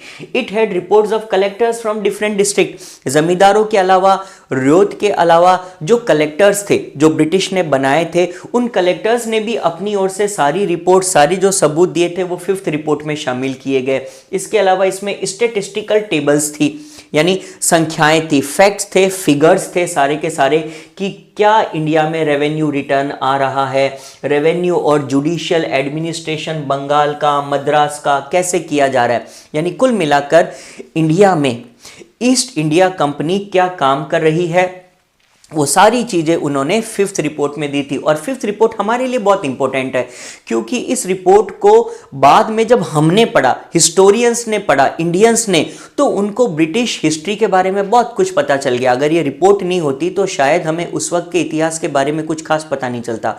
आपका बेसिकली ये पूरा चैप्टर है ना, इस फिफ्थ रिपोर्ट पर बेस्ड है, इसलिए ये इंपॉर्टेंट है। अब नेक्स्ट देखते हैं, why did the fifth report became the basis of intense debate. अब जब ये फिफ्थ रिपोर्ट जो थी ब्रिटेन में पेश की गई, तो जब वहां की पार्लियामेंट में इस रिपोर्ट के ऊपर चर्चा शुरू हुई ना, तो वहां पर तो इंटेंस डिबेट का रूप ले लिया इसने, यानी कि ब्रिटिश पार्लियामेंट में इसके ऊपर बड़ा हंगामा मचा। क्यों हंगामा मचा? इसके कई सारे कारण थे। पहला, various trading groups in Britain alleged that the EIC यानी कि east India company was governing India in an unjust manner. इस रिपोर्ट के बेस पर वहां पर और जो ब्रिटिश कंपनियां थी, देखिए मैं आपको एक चीज बताता हूं, ईस्ट इंडिया कंपनी ब्रिटेन से इंडिया में भेजी गई थी ट्रेडिंग के लिए, और ईस्ट इंडिया कंपनी को मोनोपोली दी गई थी, एकाधिकार। उनको यह कहा गया था कि इंडिया में ब्रिटिश की ओर से केवल एक कंपनी ही जाएगी, वही पैसे कमाएगी, वही ट्रेडिंग करेगी, ईस्ट इंडिया कंपनी। तो ब्रिटेन में और भी ऐसी कई प्राइवेट कंपनीज थी जो इंडिया में और एशिया के इस हिस्से में आना चाहती थी, वो इंडिया को कॉलोनाइज करना चाहती थी, इंडिया में ट्रेडिंग करना चाहती थी, लेकिन ब्रिटिश गवर्नमेंट ने अलाउ ही नहीं किया, केवल एक ईस्ट इंडिया कंपनी को भेजा गया। तो ऐसे में जो दूसरी कंपनीज थी, दूसरे ट्रेडिंग ग्रुप थे, उन्होंने हंगामा मचा दिया ब्रिटेन पार्लियामेंट के आगे। उन्होंने बोला कि आपने जिस ईस्ट इंडिया कंपनी को भेजा है वो तो वहां पर जाकर तमाशा कर रही है, वो तो अनजस्ट है, वो तो गलत तरीके से काम कर रहे हैं। क्यों? क्योंकि वो जलते थे अंदर ही अंदर ईस्ट इंडिया कंपनी से। उनका एक्चुअल इंटेंशन, इरादा क्या था? वो ईआईसी को अपोज करना चाहते थे कि आपने इनको मोनोपोली क्यों दी, हमें भी भेजो, हम भी इंडिया जाएंगे, चाइना जाएंगे, ट्रेडिंग करेंगे, अकेले ये कंपनी पैसे क्यों कमा रही है। तो उन्होंने इस ईस्ट इंडिया कंपनी की जो रॉन्गफुल एक्टिविटीज थी उनको बहुत बड़ा चढ़ाकर पेश किया और हंगामा करना शुरू कर दिया। अब वैसे ये बात सच भी है, ईस्ट इंडिया कंपनी काफी करप्ट हो चुकी थी, बहुत पैसे कमाते थे, लेकिन ब्रिटेन में जाकर अपना सारा घाटा दिखाते थे और कहते थे कि हम क्या करें, हम तो लॉस में हैं, हम आपको प्रॉफिट या टैक्स दे ही नहीं सकते। तो ब्रिटिश गवर्नमेंट खुद उनकी एक्टिविटीज पर नजर रखना चाहती थी, इसीलिए तो उन्होंने सेलेक्ट कमेटी को सेंड किया था। They wanted A revocation of the royal charter. जब ब्रिटिश क्वीन ने ईस्ट इंडिया कंपनी को इंडिया भेजा था ना, तो उन्होंने उनको एक सर्टिफिकेट जारी किया था, एक रॉयल चार्टर उनको जारी किया गया था, जिसमें यह लिखा गया था कि केवल आप एक ऐसी कंपनी हो जो ब्रिटिश की ओर से इंडिया में जाकर ट्रेडिंग करोगे। तो जो बाकी दूसरी कंपनियां थी वो चाहती थी कि अब वक्त आ गया है, इस रॉयल चार्टर का रिवोकेशन कर दो, इसको वापस ले लो और ईस्ट इंडिया कंपनी से सारी पावर्स छीन लो, उनको इंडिया में रूल करने की। तो अब ये वाला पॉइंट आपको क्लियर है। अब इसके बाद में हम लोग चलते हैं अगले पॉइंट के ऊपर। Groups of many private traders wanted a share in Indian trade and the British industrialist wanted to open Indian market for British manufactured goods. जैसा मैंने आपको ऑलरेडी एक्सप्लेन कर दिया, ब्रिटेन में और भी कई ऐसे ग्रुप्स थे जो इंडिया में एंट्री चाहते थे। तो ऐसे में उनको लगता था कि अगर ईस्ट इंडिया कंपनी से रिवोकेशन हो जाएगा और उनकी मोनोपोली खत्म हो जाएगी तो हम भी इंडिया के साथ में ट्रेडिंग कर पाएंगे। Next, information regarding the companies mismanagement and corrupt practices in India was debated. एक और डिबेट का इशू क्या था, ईस्ट इंडिया कंपनी के ऊपर ये आरोप थे कि वो इंडिया में मिसमैनेजमेंट कर रहे हैं, वो अच्छे से संभाल नहीं रहे चीज़ों को और कई प्रकार की करप्ट प्रैक्टिसेस में इन्वॉल्व है, झूठे अकाउंट्स बना रहे हैं, ज़बरदस्ती का घाटा दिखा रहे हैं। तो इस वजह से वहाँ पर ये 5th रिपोर्ट काफ़ी इंटेंस डिबेट का एक रीज़न बन गई। In 18th century British parliament passed away several acts और फाइनली ब्रिटिश पार्लियामेंट ने दबाव में आकर इंडिया में कंपनी के रूल के खिलाफ कई सारे एक्ट्स बनाए थे ताकि उसकी एक्टिविटीज़ को रेगुलेट किया जा सके। ये यहाँ पर बेसिक टॉपिक था जो हमने एक्सप्लेन कर दिया। अब हम चलते हैं अगले क्वेश्चन की ओर। नेक्स्ट है, what was the criticism of the 5th report. अब 5th रिपोर्ट की वजह से ब्रिटिश पार्लियामेंट में इतनी डिबेट हुई, क्या 5th रिपोर्ट का भी कोई क्रिटिसिज्म है, क्या उसकी भी किसी चीज़ को लेकर आलोचना की जा सकती है? तो यहाँ पर 2 मेजर पॉइंट्स बनते हैं। पहला पॉइंट क्या है, it was felt that the report aimed at criticizing the administration of the EIC and thus exaggerated the fall of traditional zamindari power। कई जगह पर ऐसा कहा जाता है कि 5th रिपोर्ट में जानबूझकर कुछ बातों को एग्जेजरेट किया गया था, यानी उनको बहुत बढ़ा चढ़ाकर बोला गया था, क्योंकि 5th रिपोर्ट बनाने वाले लोग भी ये चाहते थे कि इंडिया में ईस्ट इंडिया कंपनी को थोड़ा सा मिसमैनेजर बताया जाए, उनको ये बताया जाए कि किस प्रकार वो बहुत सारी गलतियां कर रहे हैं। तो ऐसे में उन्होंने इसके एडमिनिस्ट्रेशन को, जो बैड एडमिनिस्ट्रेशन है, मिसमैनेजमेंट, उसको बहुत बढ़ा चढ़ाकर बताया था। ये एक क्रिटिसिज्म है। और दूसरा, it also over estimated the scale on which the zamindars were losing their land. इस रिपोर्ट में बताया गया कि ईस्ट इंडिया कंपनी की वजह से बहुत सारे जमींदार अपनी लैंड लूज कर रहे हैं, उनकी जमींदारी खत्म हो रही है। लेकिन ये बात इतनी भी सच नहीं है, क्योंकि अभी हमने खुद देखा बहुत सारी ऐसी ट्रिक्स थी जिनको अपनाकर जमींदार ने अपनी जमींदारी को बचा लिया था। इवन ड्यूरिंग ऑक्शन जमींदार हमेशा डिस्प्लेस नहीं किए जाते थे। तो 5th रिपोर्ट में कुछ कमियां भी थी जो हमने यहां पर डिस्कस कर ली है। नेक्स्ट हम लोग आ जाते हैं एक पर्सन के ऊपर जिसका नाम है फ्रांसिस बुचनन। आगे वाले चैप्टर में इस पर्सन का काफ़ी रोल रहेगा, यहाँ पर उसकी एक पिक भी दी गई है। Who was Francis Buchanan? Why was he appointed by the East India Company? देखिए इसका आंसर क्या कहता है। Francis Buchanan was a physician. Actually Francis Buchanan obviously British हैं, वो एक पेशे से फिजिशियन यानी कि एक डॉक्टर थे, जिनको वो इंडिया आए थे और उन्होंने फिर बंगाल मेडिकल सर्विस में कुछ सालों तक काम भी किया था। For a few years he was surgeon to the governor general of India Lord Wellesley. जब इंडिया के गवर्नर जनरल लॉर्ड वेलिस्ले थे तो वो उनके पर्सनल सर्जन के तौर पर भी रहे थे। फिर during his stay in Calcutta he organised a zoo that became Calcutta Alipur जू। जब वो कलकत्ता रहे बंगाल में तो वहां पर उन्होंने कलकत्ता अलीपुर जू को ऑर्गेनाइज करवाया। आज भी ये जो जू है ना, ये फ्रांसिस बुचानन ने बनवाई थी ऐसा कहा जाता है। He was also in charge of the botanical gardens. इसके अलावा कोलकाता के बोटेनिक गार्डन के इंचार्ज भी रहे। अब देखिए फ्रांसिस बुचानन के बारे में हम लोग क्यों पढ़ रहे हैं, इसका एक रीज़न ये है कि फ्रांसिस बुचानन को ईस्ट इंडिया कंपनी ने एक काम सौंपा था। उनको ये कहा गया था कि आप हमारे लिए सर्वे करो, क्योंकि फ्रांसिस बुचानन एक बहुत अच्छे ऑब्जर्वर थे, वो ज़मीन को देखकर उसकी प्रॉपर्टीज़ बता सकते थे। तो ईस्ट इंडिया कंपनी चाहती थी कि बंगाल में जो बंगाल के आसपास जो राजमहल हिल्स का इलाका है, वहाँ के ट्राइबल एरियाज़ का आप हमें सर्वे करके दो। हमें बताओ कि वहाँ पर क्या काम किया जा सकता है, वहाँ पर हम खेती को एक्सपेंड करना चाहते हैं तो कैसे की जा सकती है। ये काम करने के लिए फ्रांसिस बुचानन को ये जिम्मेदारी सौंपी गई थी। तो उस वक्त गवर्नमेंट ऑफ बंगाल ने उनको एक डिटेल्ड सर्वे बनाने के लिए कहा। कहाँ का? राजमहल की पहाड़ियों का। और उनको कहा गया कि आप अपनी रिपोर्ट बना के ईस्ट इंडिया कंपनी को पेश करो कि वहाँ के हिल फोक यानी जो पहाड़ी लोग हैं कैसे रहते हैं, क्या करते हैं। इसीलिए फ्रांसिस बुचानन आगे जाकर एक इम्पोर्टेंट पर्सनैलिटी बन जाएगा हमारे लिए। अब आगे का जो चैप्टर है ये राजमहल हिल्स के ऊपर है। जैसा कि आप पिक्चर में देख रहे हैं ना, ये कुछ इलाका है राजमहल हिल्स का। फिलहाल ये संथाल परगना कहलाता है, अभी फिलहाल झारखंड में ये इलाका आता है। ये जो राजमहल की पहाड़ियाँ थी, यहाँ पे उस वक्त ट्राइबल्स रहा करते थे, आदिवासी लोग। अब ये ट्राइबल्स जो थे इस पूरे इलाके के ऊपर रहा करते थे। ट्राइबल्स थे तो ऑब्वियसली बाहर बाकी लोगों से साथ उनका संपर्क कम था। ये ट्राइबल्स अंग्रेजों के लिए, ब्रिटिश के लिए एक बड़ी मुसीबत थे। क्यों? क्योंकि ब्रिटिश को ये लगता था कि ये जंगल में रहने वाले ट्राइबल्स हमें रेवेन्यू तो देते नहीं, हमें टैक्स देते नहीं। अगर हम इनसे टैक्स मांगते हैं तो ये छोड़कर भाग जाता है जंगलों के अंदर, हम इनको पकड़ नहीं पाते और इनसे कभी रेवेन्यू नहीं ले पाते। तो ऐसे में ब्रिटिश इन्हें कंट्रोल करना चाहते थे, इनकी पावर को रेगुलेट करना चाहते थे। इसीलिए आगे का चैप्टर है ना, वो सारी चीज़ें बताता है। तो चलिए स्टार्ट करते हैं आगे वाला section, tribes of Rajmahal hills. ये जो राजमहल का इलाका है ये पहाड़ी इलाका है, हंड्रेड्स ऑफ किलोमीटर्स में फैले हुए पहाड़ है, घने जंगल है और यहाँ पर रहते थे बहुत सारे ट्राइब्स, जिनमें से एक ट्राइब है पहाड़ियास। ये पहाड़िया एक ट्राइबल्स है जो राजमहल के पहाड़ों में सदियों से रहते हुए आए हैं। For centuries they have been living there. अब इन पहाड़ियास के बारे में देखिए क्या कहा गया है। Rajmahal hills was part of Bengal. देखिए, Rajmahal hills was part of Bengal presidency during the British rule. Obviously Bengal उनके कंट्रोल में आता था और राजमहल हिल्स उसी का एक हिस्सा था। It was inhabited by the hill folk commonly known as Paharia. Paharia वहाँ के पहाड़ी लोग थे, आदिवासी लोग थे। अब इनके बारे में देखिए क्या पॉइंट कहा गया है। सबसे पहला point, Paharias living in the Rajmahal hills dependent on the forest and its product. ये लोग जंगलों में रहते थे, फॉरेस्ट से जो भी इनको प्रोडक्ट मिलते हैं उन पर डिपेंड करते थे और उन्हीं से इनका जीवन गुजर बसर होता था।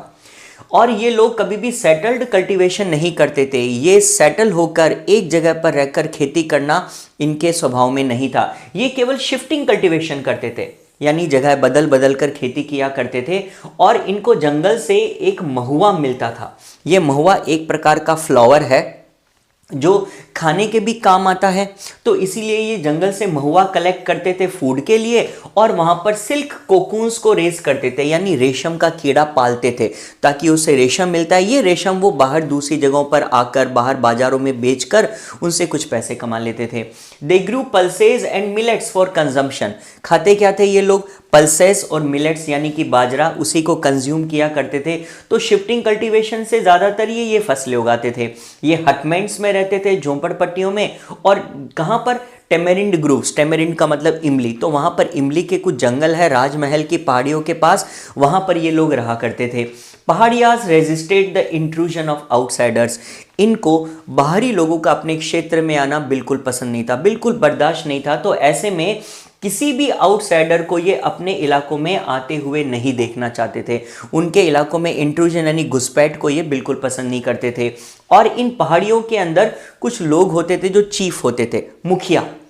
दे maintain the unity of the group. ये जो मुखिया होते थे इनका काम होता है कि अपनी जो ट्राइब है उस ट्राइब में एकता बना के रखें। अगर कोई डिस्प्यूट अराइज हुआ तो उसको सेटल करें और अगर ज़रूरत पड़े कभी इस ट्राइब की कोई लड़ाई हो तो बैटल्स में लीड करें, है ना। अब इन ट्राइब्स की लड़ाई होती थी कभी कभी, तो उसमें लीड करने के लिए ये ट्राइबल चीफ्स हुआ करते थे। तो ये पहाड़िया का जनरल इंट्रोडक्शन हो गया। ज़्यादातर ये जो पहाड़ियाँ हैं ना, इनकी लड़ाई प्लेन्स पीपल से होती थी। प्लेन पीपल का मतलब होता है समतल मैदानों में रहने वाले लोग जो सेटल्ड होते हैं, है ना, जो परमानेंटली सेटल्ड एग्रीकल्चर किया करते हैं, वो प्लेन्स पीपल होते हैं। और ट्राइबल्स होते हैं ये बिल्कुल अलग है, ये शिफ्टिंग कल्टीवेशन करने वाले लोग हैं। तो अक्सर ये लोग मैदानों में आकर इन लोगों से लड़ाई कर लिया करते थे, जो आगे आपको बताया जाएगा। फिलहाल चलते हैं नेक्स्ट क्वेश्चन के ऊपर। Why did the Paharias raided the agricultural settlements?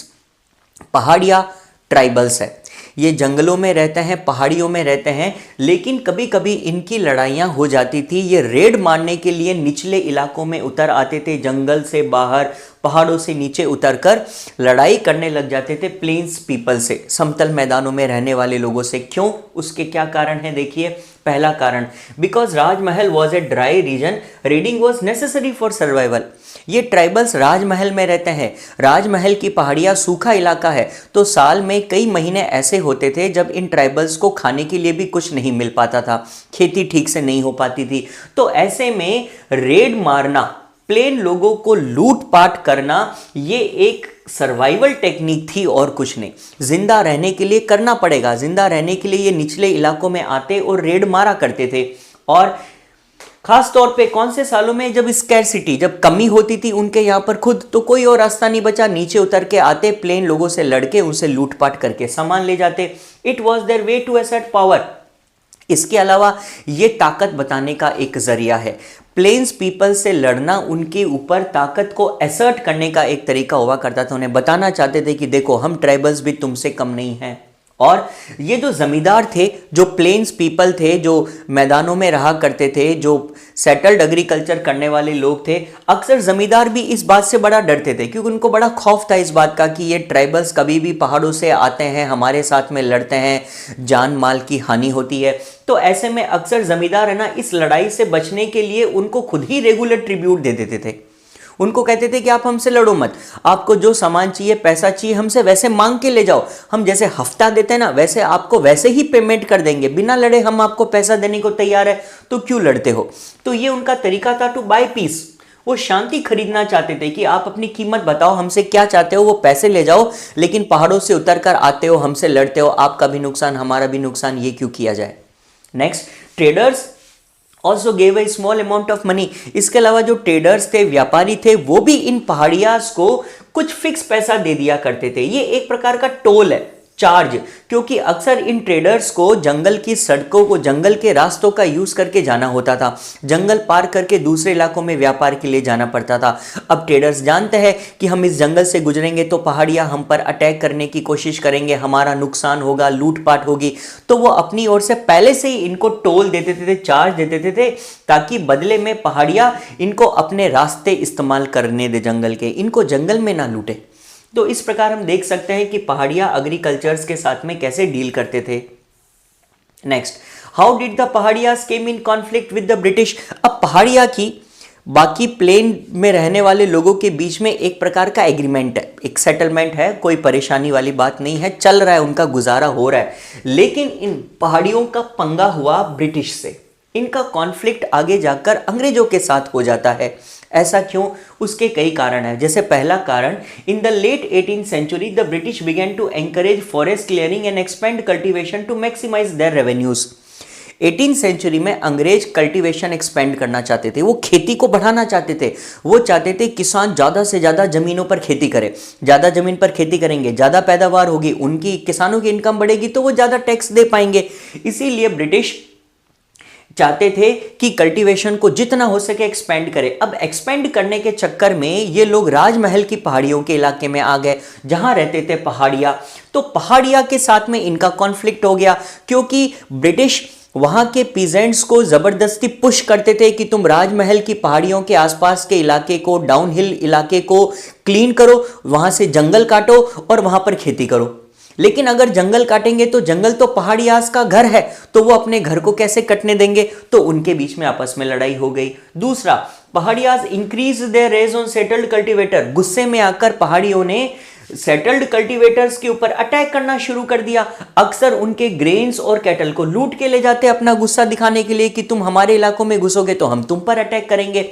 British को यह चीज बड़ी मुश्किल लगी थी कि इनको कैसे सबड्यू करा जाए, इनको अपने सामने कैसे झुकाया जाए पहाड़ियास को।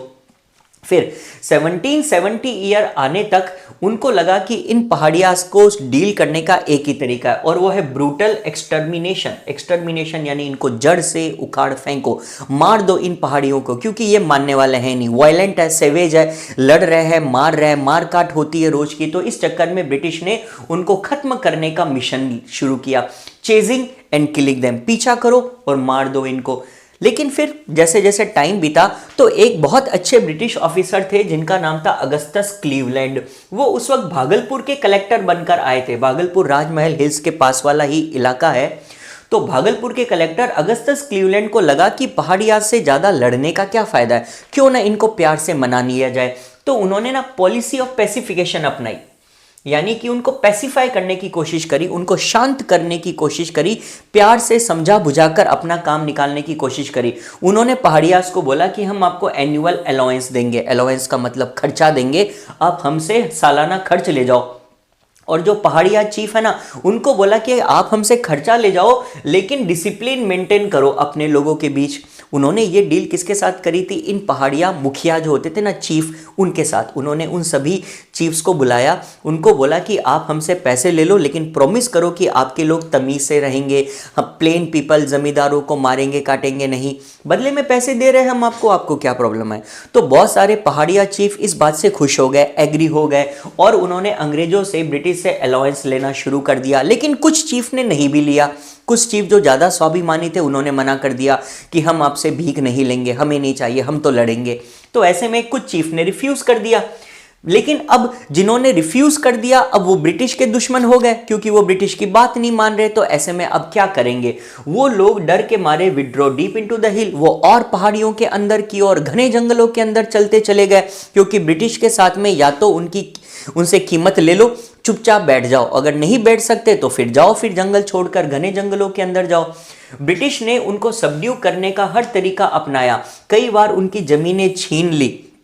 तो इसीलिए ज्यादातर पहाड़िया अंग्रेजों से नाराज ही थे, because they destroyed their way of life. Paharias को लगता था कि हमारा अच्छा भला जीवन चल रहा था, ये ब्रिटिश आए और कल्टीवेशन एक्सपेंड करने के नाम पर हमसे हमारी जमीनें छीनने लगे। तो ऐसे करके ब्रिटिश में और पहाड़ियाज में एक प्रकार का कॉन्फ्लिक्ट पैदा हो गया था। नेक्स्ट देखिए संथाल। पहाड़ियाज जिस प्रकार ट्राइबल्स है वैसे ही एक ट्राइबल जाति और थी जिनका नाम था संथाल। संथाल भी ट्राइबल्स है, पहाड़ियाज भी ट्राइबल्स है। अब ये कौन है और ये पहाड़ियाज से कैसे डिफरेंट है, मैंने यहाँ पर पिक दी है आपके यूज के लिए, आप इसको देख सकते हैं आराम से। अब देखिए, the Santhals were a tribe who had begun to come in Bengal in about 1780s। मैं आपको एक बात समझा देता हूँ, पहाड़ियाज की तरह संथाल भी एक ट्राइब है, लेकिन संथाल नेटिव नहीं है यहाँ के। वो राजमहल की पहाड़ियों में बंगाल के इलाके में हमेशा से नहीं रहते थे, ये कहीं बाहर दूर से बंगाल में घुसने शुरू हो गए 1780 वाले सालों के दौरान। अब कौन लाया संथालों को? जब संथाल कहीं और रहते थे तो पहाड़ियाज के इलाके में संथाल क्यों आए? क्योंकि एक ट्राइब की दूसरी ट्राइब से नहीं बनती थी। तो जाहिर सी बात है कि जब पहाड़ियाज के इलाके में संथाल घुसने की कोशिश करेंगे तो उनके बीच में कॉन्फ्लिक्ट होगा, लड़ाई होगी। तो फिर ये संथाल कौन है और क्यों जानबूझकर पंगे लेने के लिए इस इलाके में आए हैं, उसका कारण देखिए। While the zamindars hired them to reclaim land and expand cultivation, the British invited them to settle in the jungle mahals. ध्यान से समझना, ये सब ब्रिटिश की चाल थी। इन संथालों को लेकर आने के पीछे खुद ब्रिटिश थे। ब्रिटिश एक्चुअली पहाड़ियाज को सबड्यू नहीं कर पाए, उनको अपने सामने झुका नहीं पाए। तो उन्होंने ना एक चाल चली, उन्होंने संथाल जाति के लोगों को इन्वाइट करा और उनको बोला कि हम तुमको जमीन देंगे, तुम जंगल महल में आके रह लो, है ना, इन पहाड़ियों के अंदर आके तुम सेटल हो जाओ। बस तुमको करना क्या है, हम तुम्हें जमीन दे रहे ना, बदले में हमसे वफादारी रखना, हम तुमको जो बोले तुम वो करते जाना। और क्या बोला अंग्रेजों ने उनको करने के लिए? Expand the cultivation. पहाड़ियों के इलाके में जाओ, वो भी तुम्हारी तरह ट्राइबल्स है, उनसे लड़ो और जमीनों को रिक्लेम करो। जो जंगली इलाके हैं उनको काट के क्लीन करो और वहां पे खेत बसाने शुरू कर दो। अब देखिए, एक बहुत इंपॉर्टेंट चीज बताता हूं, पहाड़िया और संथाल एक दूसरे से बिल्कुल अलग है। पहाड़िया कभी भी प्लाव एग्रीकल्चर नहीं करते, यानी वो खेतों में हल नहीं चलाते, वो केवल हो एंड डो की सहायता से काम करना चाहते हैं। वो केवल गेंती फावड़ा लेकर जमीन को थोड़ा स्क्रैच करते, शिफ्टिंग कल्टीवेशन करते। शिफ्टिंग एग्रीकल्चर के अलावा कोई दूसरा तरीका पहाड़ियों को स्वीकार नहीं था। पहाड़ियास सख्त खिलाफ थे हल चलाने के ज़मीन पर, यानी कि वो सेटल्ड एग्रीकल्चर नहीं करना चाहते थे। और उनके विपरीत ये जो संथाल है ना, संथाल को इस बात से कोई प्रॉब्लम नहीं थी। जब ब्रिटिश ने संथालों को बोला कि क्या तुम हमारे कहने पर सेटल्ड एग्रीकल्चर कर लोगे, हम तुम्हें ज़मीन देंगे, वो तैयार हो गए। उन्होंने ये बात स्वीकार कर ली और प्लाव चलाने लगे, यानी अब वो सेटल्ड एग्रीकल्चर करने लगे। प्लाव आप उसी जमीन पर चलाओगे जो आपकी खुद की है, जहां पर आप सेटल होकर रहना चाहते हो, एग्रीकल्चर करना चाहते हो। तो संथालों ने पहाड़ियाज से सीधा पंगा लेना स्वीकार कर लिया ब्रिटिश के कहने पर, क्योंकि उनको जमीन मिल रही थी, बस उनको इतना ही लालच था कि हमें जमीन मिल जाएगी। तो ऐसे में क्या हुआ, later the British forced them to settle in the Rajmahal hills. British ने संथालों को फोर्स किया कि तुम राजमहल की हिल्स में जाओ, वहां पर पहले से पहाड़ियां रहते हैं, वो जंगल काटने से मना कर रहे हैं, वो हमें एग्रीकल्चर एक्सपेंड नहीं करने दे रहे। तुम तो कर सकते हो, तुम्हें कोई प्रॉब्लम नहीं, तो तुम जाओ और तुम जंगल काटो। अगर पहाड़ियां लड़ने से है तो तुम लड़ो मरो, हमें नहीं पता, हम तुमको जमीन देने को तैयार है, बदले में तुम हमारा काम निकालो। They settled as peasants in the foothills of राजमहल। अब संथाल ब्रिटिश के कहने पर राजमहल पहुंच गए, राजमहल की पहाड़ियों में उनके फुटहिल्स में जाकर सेटल हो गए। अब पहाड़ियाज जो थे वो कभी भी जंगल नहीं कटने देते, वो कभी प्लाव को टच भी नहीं करते। हल चलाने से उनको इतना बैर था कि उन्होंने तो बिल्कुल साफ मना कर दिया ब्रिटिश को कि हम तो प्लाव को हाथ भी नहीं लगाएंगे, और हमेशा से टर्ब्यूलेंट थे, यानी उनका कोई भरोसा नहीं पहाड़ियां कब वायलेंट हो जाए।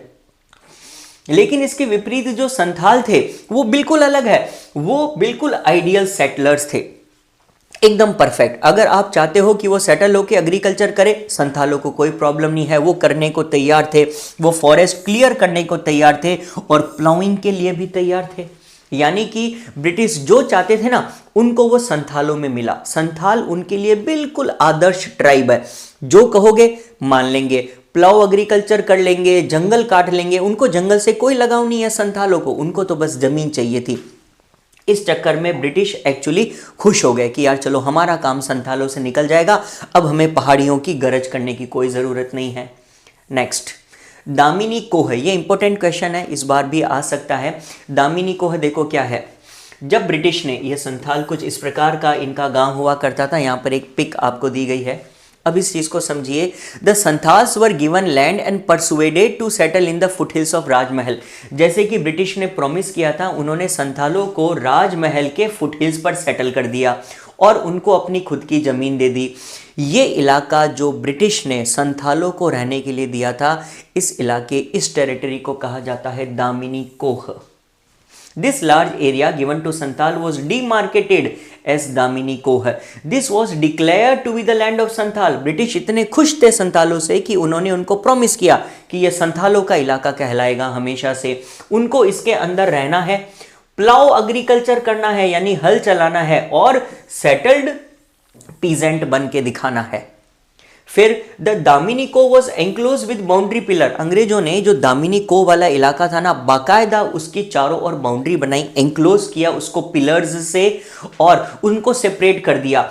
अब क्या हुआ देखिए, यहां पर रहते हैं प्लेन्स पीपल, इधर खुले मैदानों में, और यहां पर ये इलाका बन गया दामिनी को है, ये इलाका रहने के लिए दे दिया गया संथालों को, और इधर है राजमहल के जंगल और पहाड़ियां जहां पे रहते हैं पहाड़ियास। तो बेसिकली हम ये कह सकते हैं कि दामिन बीच में आ गया। एक तरफ तो है प्लेन्स पीपल, जमींदार, खेती करने वाले लोग, और दूसरी तरफ है पहाड़ियास, जंगल में। उन दोनों के बीच में एक प्रकार की बाउंड्री क्रिएट कर दी गई दामिन के नाम पर। तो ये ब्रिटिश की चाल थी, वो इनको ना अलग करना चाहते थे, एक तरफ सेटल्ड एग्रीकल्चरिस्ट और एक तरफ पहाड़िया और बीच में दामिन का इलाका। अंग्रेजों को क्या फायदा है, दामिन जंगली इलाका था, जंगल था, यहाँ पर केवल झाड़ियाँ और पेड़ उगते थे जंगली। तो ऐसे में दामिन के नाम पर संथालों को ये ज़मीन दे दो, ताकि संथाल इस ज़मीन को क्लीन करेंगे, इसको खेती के लायक बना देंगे, और बाद में अंग्रेजों की चाल ये थी कि हम प्लेन्स पीपल को एंकरेज करके दामिन में घुसा देंगे। अभी प्लेन पीपल दामिन में नहीं जा सकते क्योंकि वो जंगल है, वहां पे कोई कैसे खेती करे, लेकिन जब ये दामिन खेती के लायक हो जाएगा तो बाद में हम ये दामिन वापस इनसे हथिया लेंगे और यहाँ से संथालों को भी भगा देंगे। ब्रिटिश किसी के लिए भी ज़्यादा लगाव नहीं रखते थे। खैर, फिलहाल के लिए ये जो टेरिटरी इनको मिली थी, ये टेरिटरी दामिन कहलाती है। Next, why did the Santhals came in conflict. अगर सब कुछ इतना अच्छा दिख रहा है, संथाल ब्रिटिश की बात एग्री कर रहे हैं, मान रहे हैं, तो फिर इनके बीच में आगे जाकर कॉन्फ्लिक्ट क्यों हुआ था ऐसा। ब्रिटिश के साथ में संथालों की बहुत भयंकर लड़ाई हुई। क्यों लड़ाई हुई, देखिए, Santhals began to resist the British during the 18th century. क्या कारण थे? They realize that they were losing control over the land demarcated as Damin. कैसे? एक दिन यानी कि संथालों को एक ऐसा समय आया जब यह महसूस हुआ कि उनके साथ में धोखा हुआ है। ब्रिटिश ने इनको दामिन बोलकर जो जगह दी थी और उन्होंने उस जगह पर अपना खून पसीना बहा दिया, मेहनत करी, जंगल साफ करके उसको खेती के लायक बना दिया, और जैसे ही वो जमीन खेती के लायक हुई अंग्रेज पहुंच गए और इनसे जमीनें वापस छीन ली। यानी कि अंग्रेजों को गरज सिर्फ इतनी सी थी कि संथाल वहां पर खेती करके उसको खेती लायक बना दे। जैसे ही वो जमीन खेती लायक बनी, उसकी उपजाऊ क्षमता बढ़ी, ब्रिटिश फिर से पहुंच गए। क्यों? अब ब्रिटिश ने क्या किया? देखिए, British levied A high rate of taxation on their land. British ने ये चाल कैसे चली? सबसे पहले संथालों ने खेती करी। जब उनका एग्रीकल्चरल प्रोड्यूस होना शुरू हुआ तो ब्रिटिश ने उनके ऊपर टैक्स लगाना शुरू कर दिया। उनको बोला टैक्स तो देना पड़ेगा, तुम इतना कमा रहे हो, इतनी फसल उगा रहे हो, भली जमीनें हमारी दी हुई है लेकिन फसल का फायदा तुमको मिल रहा है तो टैक्स देना पड़ेगा। और बहुत भारी टैक्स लगाना शुरू कर दिया। अब संथाल तो ट्राइबल्स है, उनके पास में कहां टैक्स चुकाने का पैसा होता, तो संथाल भागते हुए गए मनी लेंडर्स के पास। उनसे जाकर कर्जे पर पैसा लिया ताकि अंग्रेजों को, ब्रिटिश को चुका सके। और मनी लेंडर्स इनको हाई रेट ऑफ इंटरेस्ट, बहुत भारी ब्याज पर पैसा देने लगे। अब ज्यादातर संथाल ये जो पैसा है ये इंटरेस्ट यानी ब्याज के साथ वापस चुका ही नहीं पाए। दे were not able to pay there date, वो कर्जा नहीं चुका पाए।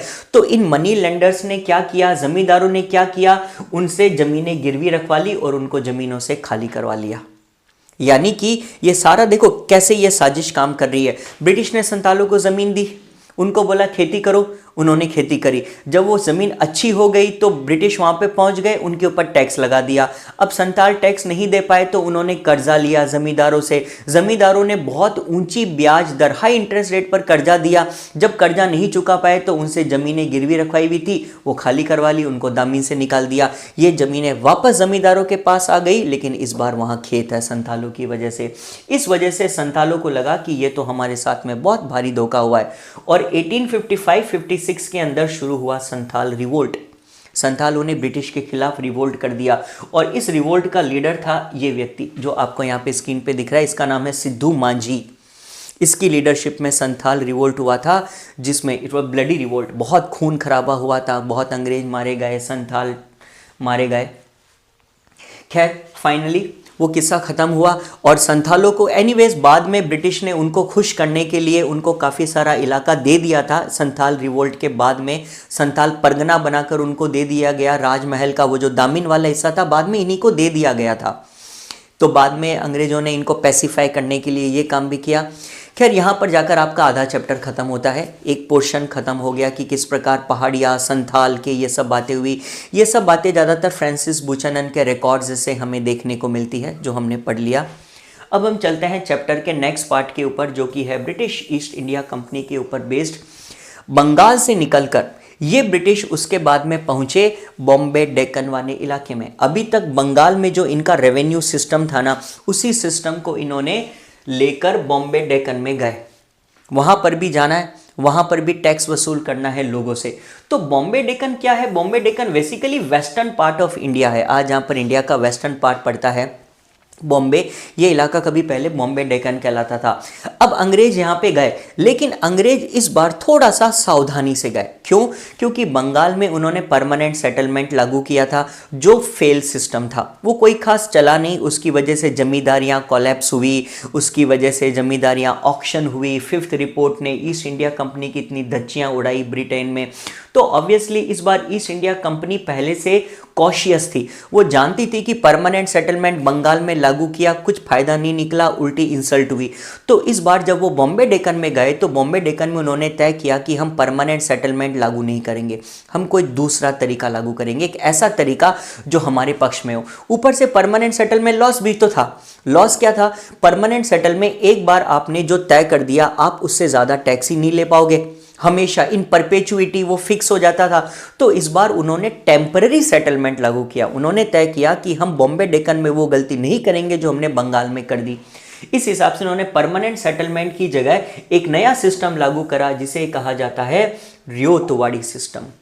तो आपको ये क्वेश्चन ध्यान रखना है कि बंगाल में रेवेन्यू कलेक्शन का सिस्टम था परमानेंट सेटलमेंट और बॉम्बे डेक्कन वाले इलाके में सिस्टम था, उसका नाम था रियोतवाड़ी सिस्टम। अब ये क्या है देखिए, what happen during the revolt. अब इस चैप्टर में इस सेक्शन की जब शुरुआत होती है ना, तो उस शुरुआत में एक कहानी बताई गई है। बताया ये जाता है इस सेक्शन के स्टार्टिंग के अंदर कि सूपा नाम का एक गांव है जो पूना डिस्ट्रिक्ट में पड़ता है, काफ़ी बड़ा गांव है।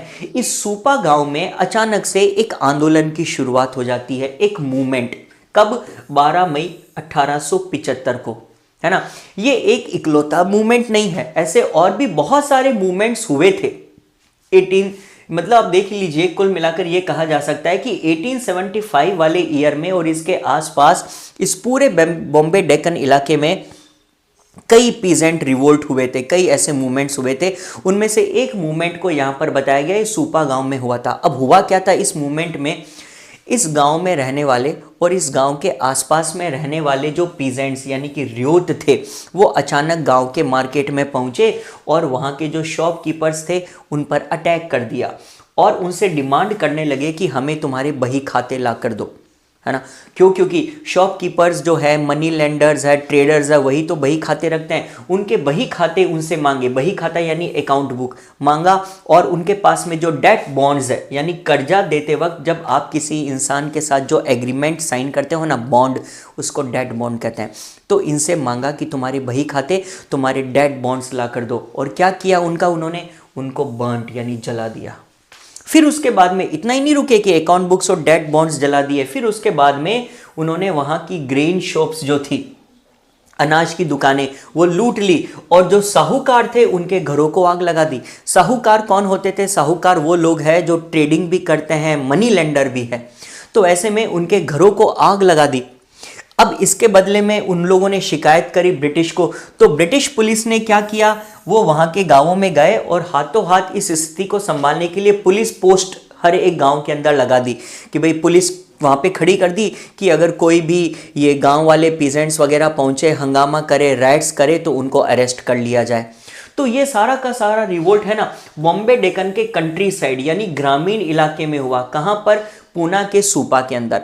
अब यहां से चैप्टर स्टार्ट होता है कि क्यों हुआ।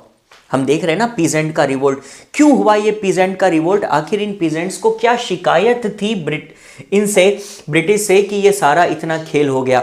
और वैसे भी देखा जाए तो ये पीजेंट्स तो किसको लूट रहे हैं, ये पीजेंट तो खुद अपने ही इंडियंस को लूट रहे हैं ना, अपने ही लोगों को लूट रहे हैं, साहूकारों को, मनी लेंडर्स को। तो ये स्थिति क्यों पैदा हुई ये बताया गया है। आगे बढ़ने से पहले कुछ टर्म्स हम लोग देख लेते हैं। सबसे पहले साहूकार, अभी हमने पढ़ा साहूकार एक ऐसा आदमी है जो मनी लेंडर है, पैसा ब्याज पर देता है, और साथ ही साथ ये व्यक्ति ट्रेडर भी है यानी कि व्यापार भी किया करता है। तो ये साहूकार। एक वर्ड आएगा रेंटियर, ये रेंटियर जब मैं आएगा आपको समझा दूंगा, और एक वर्ड आएगा बेनामी जो थोड़ी देर में हम लोग करेंगे। फिलहाल के लिए आप साहूकार वर्ड को समझ लीजिए, आप चाहो तो इसका स्क्रीनशॉट ले सकते हो। अब इसके बाद में देखिए हम लोग बात करते हैं कि ये सारी प्रॉब्लम शुरू कैसे हुई, पीजेंट्स को आखिर ब्रिटिश से या इन मनी लेंडर से प्रॉब्लम क्या थी। तो कहानी की शुरुआत होती है डेविड रिकार्डो नाम के एक व्यक्ति से। डेविड रिकार्डो कौन है? ये एक इकोनॉमिस्ट है, एक आर्थिक सलाहकार है, एक अर्थशास्त्री है डेविड रिकार्डो, जो बड़े फेमस यूरोपियन भी है। डेविड रिकार्डो से इंस्पायर होकर बॉम्बे डेक्कन में रियोतवाड़ी सेटलमेंट लागू किया गया था। अब क्यों लागू किया गया था, क्या मतलब है? देखो, David Ricardo was an economist in England. colonial officials had learnt Ricardian ideas during their college years। जब बंगाल से निकलकर ब्रिटिश बॉम्बे डेक्कन इलाके में पहुंचे तो वो सोच रहे थे कि यहाँ पर हम किस प्रकार का सिस्टम लागू करें जो आगे जाकर हमारे लिए फ़ायदेमंद हो। तो उन्होंने ना डेविड रिकार्डो की थ्योरी अपनाई, क्योंकि वो कॉलेज के टाइम से डेविड रिकार्डो की थ्योरी पढ़कर आए थे यूरोप से, तो उनको अच्छी थ्योरी लगी, तो उन्होंने इस बेस पर काम किया। अब देखो डेविड रिकार्डो की थ्योरी क्या कहती है। According to this theory, a land owner should have a claim only to the average rent that prevailed at a given time.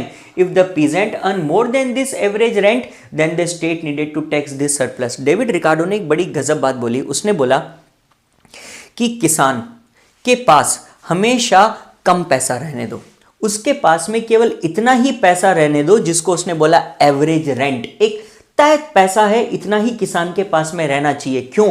क्योंकि अगर पीजेंट यानी कि किसान ज़्यादा पैसा कमाने लगे, अगर वो थोड़ा सा ज़्यादा इनकम कर लेना तो वो ऐश मौज करने लगेगा, वो काम करना बंद कर देगा। वो इतना पैसा उसके पास में हो जाएगा ना तो वो मेहनत मजदूरी करना तो बंद कर देगा, अपनी ज़मीन किसी और को किराए पर दे देगा और खुद किराए से अपना जीवन यापन करने लग जाएगा। यानी कि रिकार्डो का ये मानना था कि ये जो पीजेंट क्लास होती है ना, ये कभी ज़मीन का डेवलपमेंट करना ही नहीं चाहती, ये कभी ज़मीन को विकसित करने में इंटरेस्ट ही नहीं लेते। इनको तो ज़्यादा इनकम होते ही ये उसको खर्च कर देंगे, क्योंकि ये उनके लिए सरप्लस है, अतिरिक्त है। उनको घर चलाने के लिए जो पैसा चाहिए उससे ज़्यादा पैसा कमाएंगे तो उस पैसे को उड़ाएंगे, बल्कि ज़मीन पे डेवलपमेंट के लिए खर्च नहीं करेंगे। रिकार्डो कहता था कि ज़मीन पे खर्च होना चाहिए, डेवलपमेंट होना चाहिए लैंड का, लेकिन पीजेंट कभी भी डेवलपमेंट करने में इंटरेस्ट नहीं रखेगा, क्योंकि वो तो ज़्यादा पैसे कमा रहा है तो काम करना बंद कर देगा और वो रेंटियर बन जाएगा। रेंटियर, अभी हमने एक टर्म पढ़ा था, रेंटियर वो लोग होते हैं जो जमीनों पे खुद खेती नहीं करते, बल्कि वो आगे किराए पर दे देते हैं और उससे जो किराया मिलता है उससे अपना जीवन चलाता है। भाई पैसे ही तो कमाने हैं ना, तो किराए पर दे दो जमीन को, वो अगला मजदूरी करेगा, आपको किराया मिलेगा, आप किराए से अपना जीवन काटो। तो ऐसे में रिकार्डो कहता है कि अगर आपने पीजेंट्स के पास में ये सरप्लस छोड़ दिया, आपने उसको टैक्स के तौर पर वापस नहीं लिया, तो देखना वो पीजेंट रेंटियर बन जाएगा, खुद काम धंधा करना बंद कर देगा और ये सरप्लस इनकम जो उसको हुई ना, ये वो ऐसे ही खर्च कर देगा, कभी जमीन पर वापस इन्वेस्ट नहीं करेगा, लैंड के इंप्रूवमेंट के लिए कुछ काम नहीं करेगा। तो इसीलिए क्या करना है रिकार्डो के अकॉर्डिंग, रिकार्डो ने कहा कि पीजेंट की जो एक्स्ट्रा इनकम है, जो सरप्लस है, जैसे ही उसको सरप्लस हुआ, अतिरिक्त इनकम हुई, टैक्स के नाम पर उसे छीन लो, छोड़ो ही मत उसके पास में पैसा। छोड़ोगे तो वो वेस्ट जाएगा, जमीन के काम नहीं आएगा। अगर लैंड का इंप्रूवमेंट करना है तो आपको करना पड़ेगा, गवर्नमेंट को करना पड़ेगा, ब्रिटिश को करना पड़ेगा। तो इसलिए फार्मर से ले लो और तुम उसको डेवलपमेंट के लिए खर्च करो, क्योंकि पीजेंट कभी खुद खर्च नहीं करेगा। ये होती है रिकार्डियन थ्योरी। इस बेस पर इसी को अपनाते हुए ब्रिटिश को लगा यार ये बात बिल्कुल सही कर रहा है, हमने ऑलरेडी परमानेंट सेटलमेंट सिस्टम में धोखा खाया हुआ है, तो इस बार हम लोग ये गलती नहीं करेंगे और रिकार्डियन थ्योरी पर बेस्ड सेटलमेंट सिस्टम लागू करेंगे, जिसका नाम था रियोतवाड़ी सेटलमेंट। इसमें क्या करना होता है देखो, the revenue system that was introduce in Bombay Deccan came to be known as ryotwari. जो बंगाल में था परमानेंट सेटलमेंट, जो यहां पर है वो है ryotwari settlement. Unlike the Bengal system, the revenue was directly settled with the ryot. First condition, Bengal में टैक्स देने की जिम्मेदारी, रेवेन्यू देने की जिम्मेदारी जमींदारों की थी। यहां पर वो जमींदारी जो रेस्पॉन्सिबिलिटी, जिम्मेदारी है, वो रियोत की रहेगी। यानी कि इस बार जमींदारों के साथ सेटल नहीं हो रहा है रेवेन्यू, इस बार डायरेक्टली रियोत के साथ में हो रहा है। सीधा रियोत को कांटेक्ट करो, उससे रेवेन्यू मांगो। ये पहला अंतर। दूसरा, average income from different type of soil was estimated. अब जब आपको रियोत से डायरेक्टली टैक्स वसूल करना है तो ऐसे में आपको पता होना चाहिए कि कितना टैक्स देने के लायक है वो पीजेंट। तो आप क्या करो, सबसे पहले उसके ना टाइप ऑफ सॉइल देखो कि उसके खेत में किस प्रकार की मिट्टी है, एस्टिमेट लो। फिर देखो कि उसकी रेवेन्यू पेइंग कैपेसिटी कितनी है, कितना टैक्स अगर हम उससे मांगे तो वो दे पाएगा। उसको पूरा एसेस करो, उसका परीक्षण करो और उसके ऊपर ये फिक्स कर दो कि भाई तुझे स्टेट को इतना तो पैसा देना है। ये हम कैलकुलेट करके दे रहे हैं। ब्रिटिश उनको जाकर कहते थे कि हमने तुम्हारी मिट्टी देख ली, खेत की कैसी है, तुम्हारी कैपेसिटी हम समझ गए, तुम जो फसल उगाते हो उसके आधार पर हमने तय किया है कि इतना पैसा तुम टैक्स के लिए हमें दे सकते हो, जो तुमको देना पड़ेगा। अब पैसा जमींदार से नहीं मांगेंगे हम, तुम एज ए रियोत हमें डायरेक्ट ये पैसा दोगे। और उन्होंने एक चीज बोली कि ये टेम्पररी है, यानी आज जो टैक्स हम तुम पर तय कर रहे हैं वो टैक्स अगले 30 इयर्स के लिए तो सेम रहेगा। 30 साल तक हम उसको कम ज्यादा नहीं करेंगे, लेकिन 30 साल होने के बाद में असेसमेंट दोबारा किया जाएगा और तुम्हारे ऊपर टैक्स बढ़ जाएगा, रेवेन्यू रेट्स इंक्रीज करी जाएंगी। तो 30 साल के लिए तुम फ्री हो, जो टैक्स हमने आज तय कर दिया वो हमें पहुंचाते रहो, 30 साल बाद में हम उसको बढ़ा देंगे। अब चूंकि उन्होंने 30 साल के लिए एक साथ फिक्स कर दिया ना, इसीलिए उन्होंने इसको थोड़ा सा हायर ही रखा था और रेवेन्यू डिमांड अब परमानेंट नहीं रही। टैक्स थोड़ा हाई मांगा, लेकिन 30 साल तक कोई चेंज नहीं करेंगे, लेकिन परमानेंट नहीं है, 30 साल बाद में डेफिनेटली इसको इंक्रीज किया जाएगा। यह कहलाता है रियोतवाड़ी सिस्टम। इसके ऊपर आपको इस बार क्वेश्चन आ सकता है। रियोतवाड़ी सिस्टम, मैंने इंपॉर्टेंट फीचर्स आपको दे दिए। अब चलते हैं आगे। Ply of peasants. अगर पीजेंट्स पर रियायतवाड़ी सिस्टम लागू किया गया तो प्रॉब्लम क्या है, क्यों वो लोग कर्जे में गिर गए और ऐसे क्या हालात पैदा हुए रियायतवाड़ी सेटलमेंट की वजह से, जिसके लिए पीजेंट्स को थक हार कर इतना बड़ा मूवमेंट स्टार्ट करना पड़ा। अब वो देखिए, सबसे पहला जो फेज था रियायतवाड़ी सेटलमेंट का, first revenue settlement Bombay Deccan में 1820s में स्टार्ट हुआ। बॉम्बे डेकन गए, रियायतवाड़ी या टेम्परेरी सेटलमेंट सिस्टम 1820 वाले दशक में लागू करा। अब इसमें प्रॉब्लम क्या थी? प्रॉब्लम ये थी कि रियायतवाड़ी सेटलमेंट की वजह से पीजेंट्स को बहुत लॉस हुआ। वो लोग इंडेप्टेस यानी कर्जे में आ गए, उनके ऊपर कर्ज बढ़ गया। क्यों बढ़ गया कर्ज? कारण देखिए, ब्रिटिश ने टेम्परेरी सेटलमेंट के तौर पर जो रेवेन्यू डिमांड फिक्स करी थी हर एक पीजेंट पर, वो बहुत हाई थी। इस वजह से पीजेंट्स को इलाके छोड़कर भागना पड़ा डर के मारे कि इतना टैक्स देंगे कहां से, इतनी तो हमारी कमाई नहीं होती। तो वो भागने लगे, माइग्रेट करने लगे। अगर कोई पीजेंट रेवेन्यू पे नहीं कर पाता तो ब्रिटिश उनकी क्रॉप्स को सीज कर लेते, जब्त कर लेते, उनके ऊपर फाइन लगा देते। फाइन का मतलब उनके ऊपर कई प्रकार का पेनल्टी लगा देते, बल्कि पेनल्टी पूरे गांव के ऊपर लगा देते। यानी कि अगर एक पीजेंट पैसा नहीं दे पा रहा है तय किया हुआ, तो उसका भुगतान पूरे गांव से करवाते, ताकि पूरा गांव उसको प्रेशर में लेकर आ जाए कि अगर तूने पैसा नहीं चुकाया तो भरपाई हमको भी करनी पड़ जाएगी, हमारे ऊपर और पेनल्टी लग जाएगी। इतने सख्त नियम थे इसके अंदर। और 1832 के अंदर prices of agriculture products fell sharply. चलो मान लो पीजेंट्स कमाए, मार्केट में फसल बेचे और वो रेवेन्यू दे भी दे, लेकिन देगा कहां से? क्योंकि मार्केट में उसको उसकी फसल के दाम ही नहीं मिल रहे थे, क्योंकि एग्रीकल्चरल प्रोडक्ट्स की कीमतें तो शार्पली फॉल कर रही थी। एक ये प्रॉब्लम। फिर देखिए 1832-34 में एक समस्या और मुसीबत, एक तरफ से तो आती नहीं ना, चारों तरफ से मुसीबत आ गई। इधर एग्रीकल्चर प्राइजेस गिर रही हैं, उधर रेवेन्यू इतना हाई डिमांड किया जा रहा है, ऊपर से 1832 से 34 के बीच में फेमाइन, अकाल पड़ गया। इस वजह से पूरी की पूरी फसलें खराब। हालत ये हो गई, पानी की इतनी कमी पड़ गई कि 1/3 of the cattle was killed. 1/3 मवेशी, कैटल जो जानवर पाला करते थे ना पीजेंट्स, वो मारे गए। 1/3 of the cattle was killed in the famine. तो सोचो पीजेंट्स की क्या हालत हुई होगी। फसलों की कीमत उन्हें मिल नहीं रही, जो कैटल वो पालते हैं उसका 1/3 ऑलरेडी मर चुका है, और ऊपर से ब्रिटिश उनको रोज परेशान कर रहे हैं। As life became difficult for peasants, they began to borrow money. अब क्या करें रेवेन्यू चुकाने के लिए? एक ही रास्ता है, बोरो करो, उधार लो। मनी लेंडर्स के पास में जाओ, हाथ जोड़ो और उनसे हाई रेट ऑफ इंटरेस्ट पर पैसा लाओ, और उस पैसे को क्या करो? चुका दो ब्रिटिश को। अब most peasant fail to repay. अब इतने भारी ब्याज पर आप पैसा ले लोगे तो चुकाओगे कहां से? ऐसे में ज्यादातर पीजेंट्स रीपे ही नहीं कर पाते, वो ब्याज और मूल चुका ही नहीं पाते। इस वजह से उनके ऊपर कर्ज लगातार बढ़ता चला जाता, वो इंडेटनेस में आ जाते, और पूरी की पूरी ये जो उनकी इकोनॉमी थी on the verge of collapse, वो पूरी ढेर होती दिख रही थी। लगने लगा था कि इस टेम्पररी सेटलमेंट की वजह से अब इनकी हालत खराब ही होती चली जाएगी, कर्जे में ये सब मारे जाएंगे। फिर क्या हुआ? अचानक हालात बदले, सब कुछ अच्छा हो गया। किस वजह से हुआ? Cotton boom. ये एक बहुत ही कमाल की कहानी है। इंडिया में एक बार ऐसा भी हुआ था, जब सारे पीजेंट्स कर्ज के बोझ तले दबे हुए थे, उस वक्त इंडिया में कॉटन बूम आया। अभी कॉटन बूम क्या है? एक्चुअली सारी कहानी शुरू होती है अमेरिका और ब्रिटेन से। ब्रिटेन में कपड़ा बनाने की बहुत बड़ी बड़ी इंडस्ट्रीज थी, textile industries, Liverpool, Manchester, Lancashire, वहाँ पे बहुत सारा कपड़ा बनता था, और कपड़ा बनता है कॉटन से, और ब्रिटेन में कॉटन की रेगुलर सप्लाई चाहिए थी।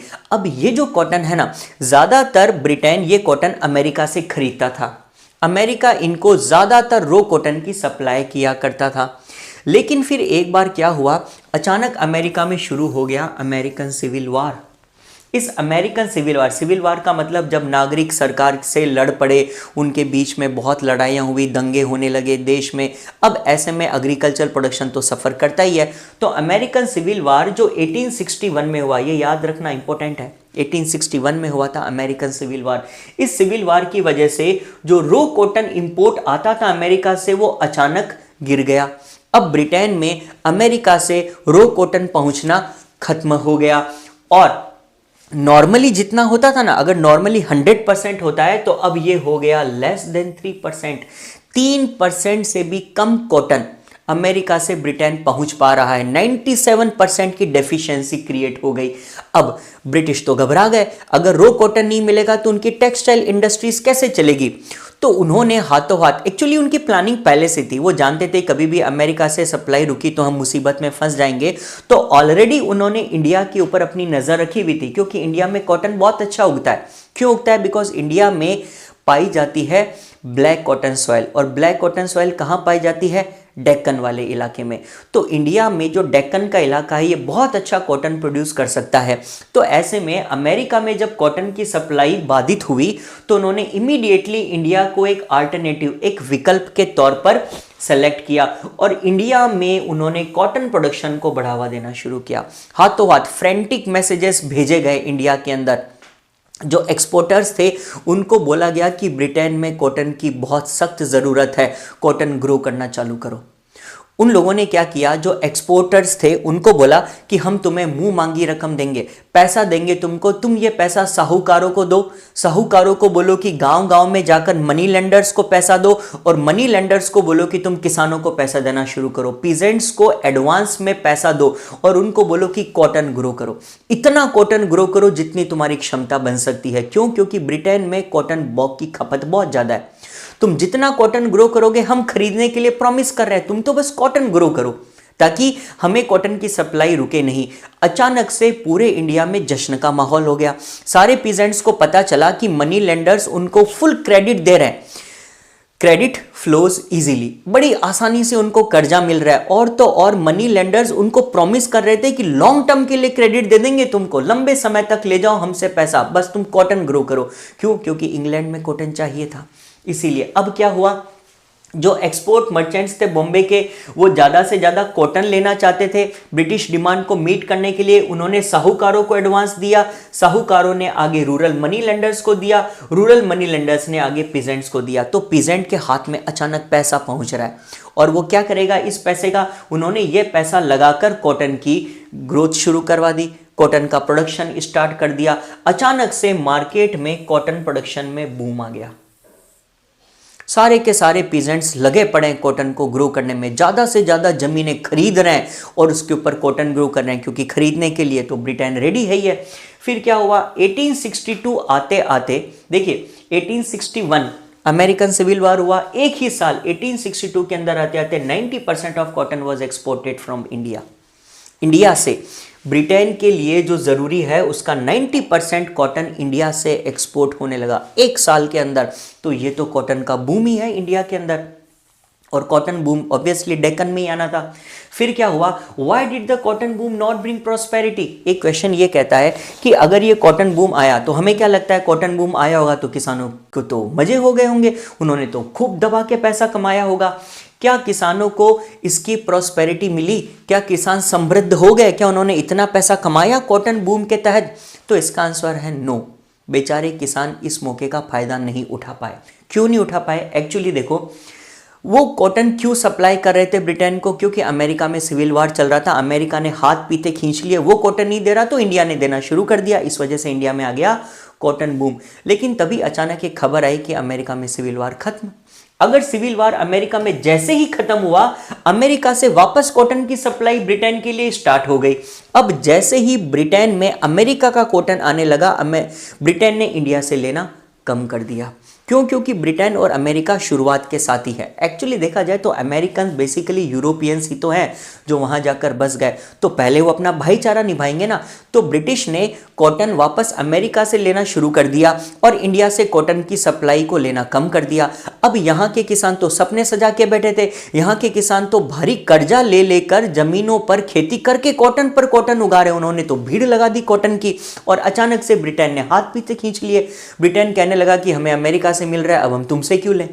इस चक्कर में सारा का सारा कॉटन जो उगा हुआ है, जो इतनी भीड़ पड़ी है कॉटन की, इतने बेल्स ऑफ कॉटन भर भर के रखा हुआ है, वो सारा पड़ा का पड़ा रह गया। अब इस चक्कर में क्या हुआ, इंडिया में कॉटन के प्राइसेस अचानक से गिर गए, क्योंकि खरीदार नहीं है, डिमांड सप्लाई पर चलती है कीमत। अचानक से डिमांड कम हुई, सप्लाई ज़्यादा थी, कीमतें गिर गई, और इस वजह से हजारों कॉटन उगाने वाले किसान रातों रात इम्पोवरिश हो गए, गरीब होते चले गए। अब ऐसे में वो क्या करे, वो भागकर गए साहूकारों के पास, मनी लेंडर्स के पास, और उनको बोला हमें और पैसा दो, क्योंकि कॉटन की तो हमें आ नहीं रही पेमेंट, अब हम रेवेन्यू कैसे चुकाएं। तो साहूकारों, मनी लेंडर्स ने उनको लॉन्ग टर्म क्रेडिट देने से मना कर दिया। अभी तक वो भर भर के पैसा उनको कर्ज पर देने को तैयार थे, लेकिन अब साहूकार, मनी लेंडर तो ये जान गए कि ब्रिटिश तो इनसे कॉटन लेने वाला नहीं है, तो ये हमारे पैसे कैसे चुकाएंगे, तो उन्होंने उनको पैसे देने से मना कर दिया।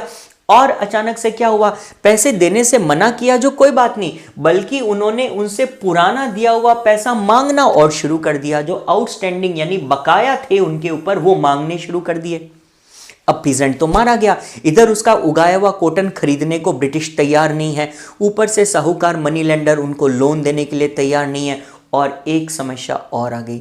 यही वो पीरियड था जब हमने स्टार्टिंग में बोला था ना, 30 इयर्स का टाइम दिया था ब्रिटिश ने पीजेंट्स को कि 30 ईयर तक टैक्स नहीं बढ़ाएंगे, फिर उसके बाद इंक्रीज होंगे। बाई चांस इसी पीरियड में वो टाइम पीरियड खत्म हो गया 30 साल का, और अचानक ब्रिटिश आए, उन्होंने बोला कि हम तो रेवेन्यू डिमांड बढ़ा रहे हैं।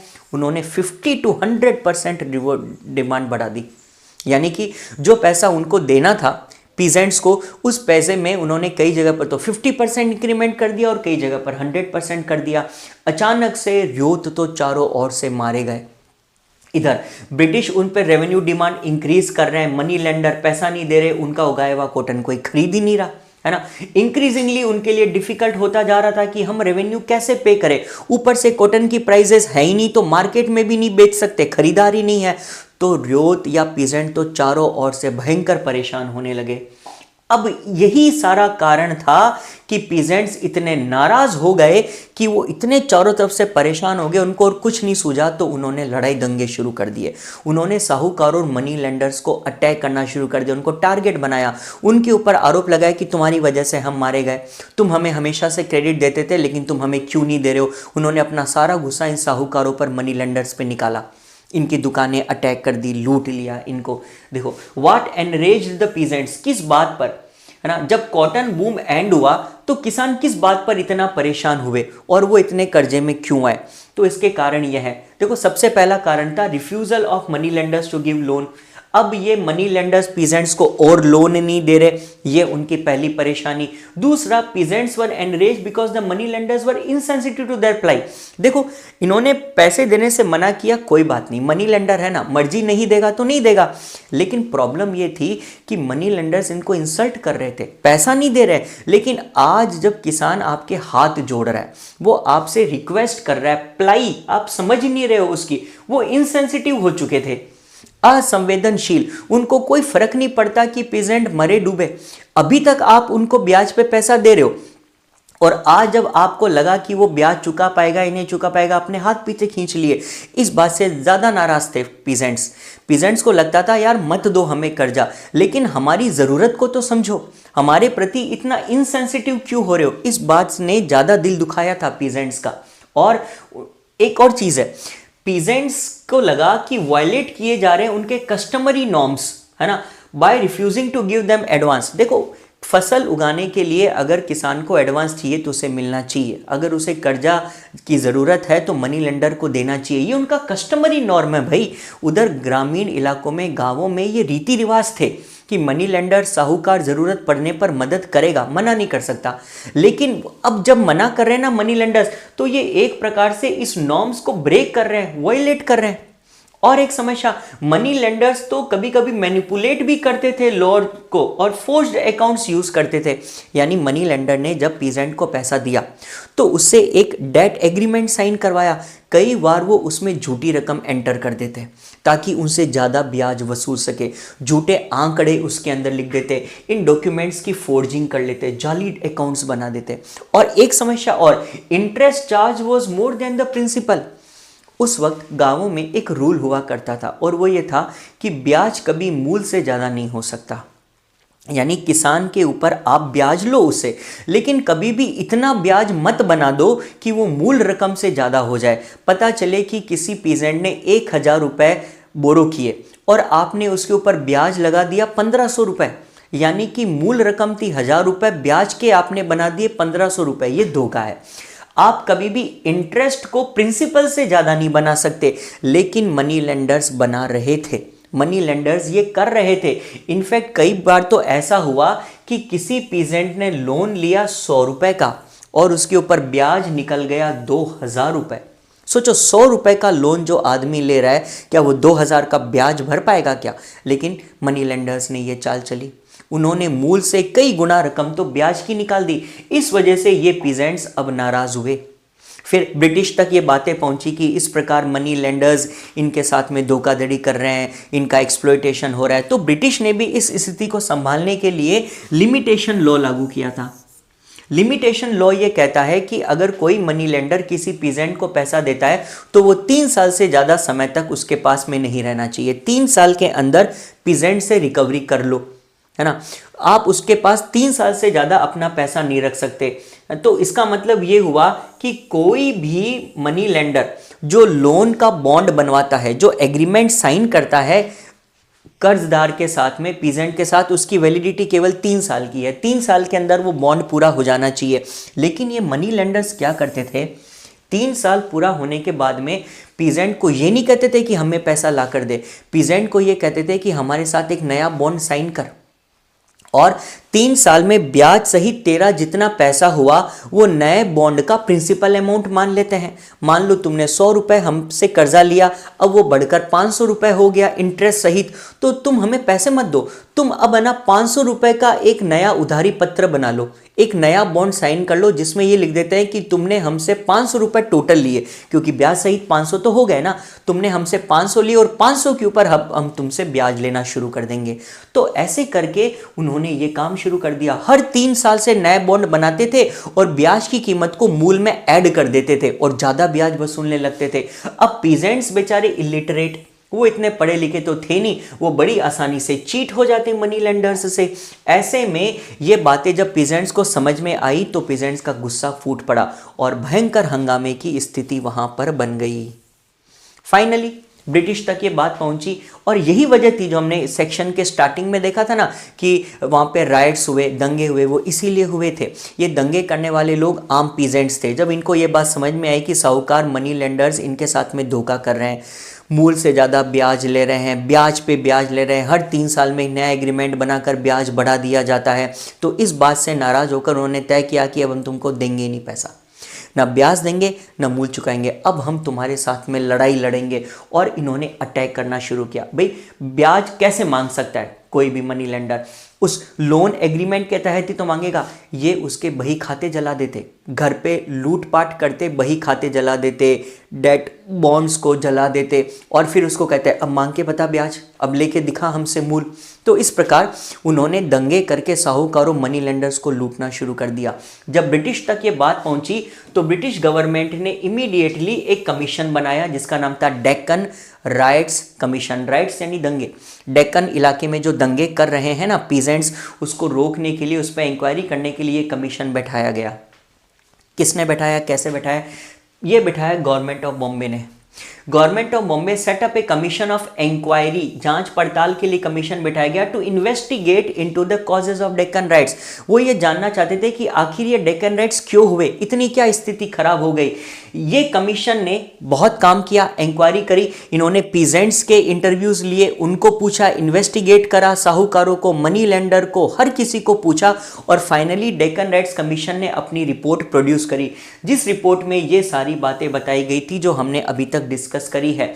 और ये रिपोर्ट किसको दी गई थी? ब्रिटिश पार्लियामेंट को। कौन से ईयर में? 1878 में, 1878 में ब्रिटेन में उन्होंने ये रिपोर्ट पेश करी। दिस रिपोर्ट वो refer to as the Deccan riots report. तो 5th रिपोर्ट के अलावा दूसरी रिपोर्ट जो इस चैप्टर में आती है वो है डेक्कन राइट्स कमीशन की रिपोर्ट।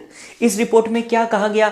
ये रिपोर्ट हमारे लिए बड़ी इंपॉर्टेंट है क्योंकि इस रिपोर्ट से हिस्टोरियंस को एक चीज पता चल गई। वो क्या? उस वक्त क्या क्या घटनाएं हुई थी, सारा घटनाक्रम हमें पता चल गया, वरना तो हमें कभी पता भी नहीं चलता क्योंकि उस वक्त अखबार थोड़ी हुआ करते थे, टीवी या न्यूज में चीजें थोड़ी आती थी, हमें कैसे पता चलेगा उस वक्त क्या हुआ। लेकिन डेक्कन राइट्स कमीशन की रिपोर्ट में ये सारी बातें हमें लिखी हुई मिल गई। ये एक प्रकार का रेंज ऑफ सोर्स है इन राइट्स को स्टडी करने का। The commission held inquiries in the districts and collected the data which led to the raids। उन्होंने सारा डाटा कलेक्ट किया कि raids कब हुए और क्यों हुए। और डेक्कन रेड्स कमीशन ने वो सारी पेटिशंस, वो याचिकाएं भी इसमें शामिल करी थी, उन्होंने कलेक्ट करके जो रियोत ने दी थी। और रियोत ने इन कमीशन वालों को सारी कहानियां बताई कि कैसे इन मनी लेंडर्स ने डेक्कन में इनको एक्सप्लॉइट किया, इनका शोषण करा, कॉटन बूम के नाम पर इनको कर्जे दिए गए और जब कॉटन बूम खत्म हुआ तो इनको कर्जा देना बंद कर दिया, पुराने कर्जे की वसूली के नाम पर इनकी ज़मीनें लूटने लग गए। इस प्रकार की ये सारी बातें बताई गई और इवेंचुअली यानी आखिरकार कैसे पीजेंट्स अपनी ज़मीनें इन मनी लेंडर्स को खोते चले गए। ये सारी बातें डेक्कन रेड्स कमीशन की रिपोर्ट में लिखी हुई थी, जो हमारे लिए आज इतिहास का काम करती है। नहीं होता ये डेक्कन रेड्स कमीशन तो शायद हमें ये सारी कहानियाँ कभी पता ही नहीं चलती, but thanks to the British हमें ये सारी चीज़ें पता चल पाई। तो ये था cotton boom, Deccan riots commission, Bengal का परमानेंट सेटलमेंट और इसका रियोतवाड़ी सेटलमेंट। मैंने आपको सारा एक्सप्लेन कर दिया। यहीं पर आपका चैप्टर खत्म होता है। खत्म होने से पहले कुछ इंपॉर्टेंट डेट्स देखिए, ये आपके एग्जाम में पूछी जा सकती है। ज़्यादा नहीं लिए मैंने, कुछ इंपॉर्टेंट लिए। जैसे इंग्लिश ईस्ट इंडिया कंपनी ने बंगाल की दीवानी कौन से साल में एक्वायर करी? 1765 में। परमानेंट सेटलमेंट कब लागू किया? 1793 में। बॉम्बे डेक्कन आकर वहां पर पहला रेवेन्यू सेटलमेंट, क्योंकि 30 साल के लिए तो था, 30 साल बाद में तो वैसे भी रिवाइज होना था, तो फर्स्ट स्टेज शुरू कब करी? 1818 में। संथाल रेबेलियन कब हुआ? 1855-56 में। कॉटन बूम कब शुरू हुआ? 1861 में। और ये रियोट्स का जो रेबेलियन है ये कब हुआ? 1875 में। ये सारी डेट्स है, इनको आप देख लेना, याद कर लेना। थोड़ा लेक्चर ये लंबा है लेकिन इसमें पूरा चैप्टर कवर हो गया। अगर आपने इस पूरे चैप्टर को मुझसे ऑफलाइन भी नहीं पढ़ा ना, तो भी आप ये ऑनलाइन वीडियो देखकर सारी चीज़ समझ सकते हैं। जो क्वेश्चन इसमें से बन सकता है सब मैंने ले लिए। इसमें multiple choice, very long, short सब कुछ कवर हो गया है। आई होप आपको समझ में आया होगा। अगर कोई प्रॉब्लम है तो आप मुझे कमेंट्स में पूछ सकते हैं, मैं आपकी प्रॉब्लम को सॉल्व करने की कोशिश करूँगा। बहुत जल्द नेक्स्ट चैप्टर भी लेके आते हैं। आपको कैसा लगा वीडियो? आपका क्या फीडबैक है? I would like to know. आप कमेंट्स में मुझे ज़रूर बताएं। Thank you.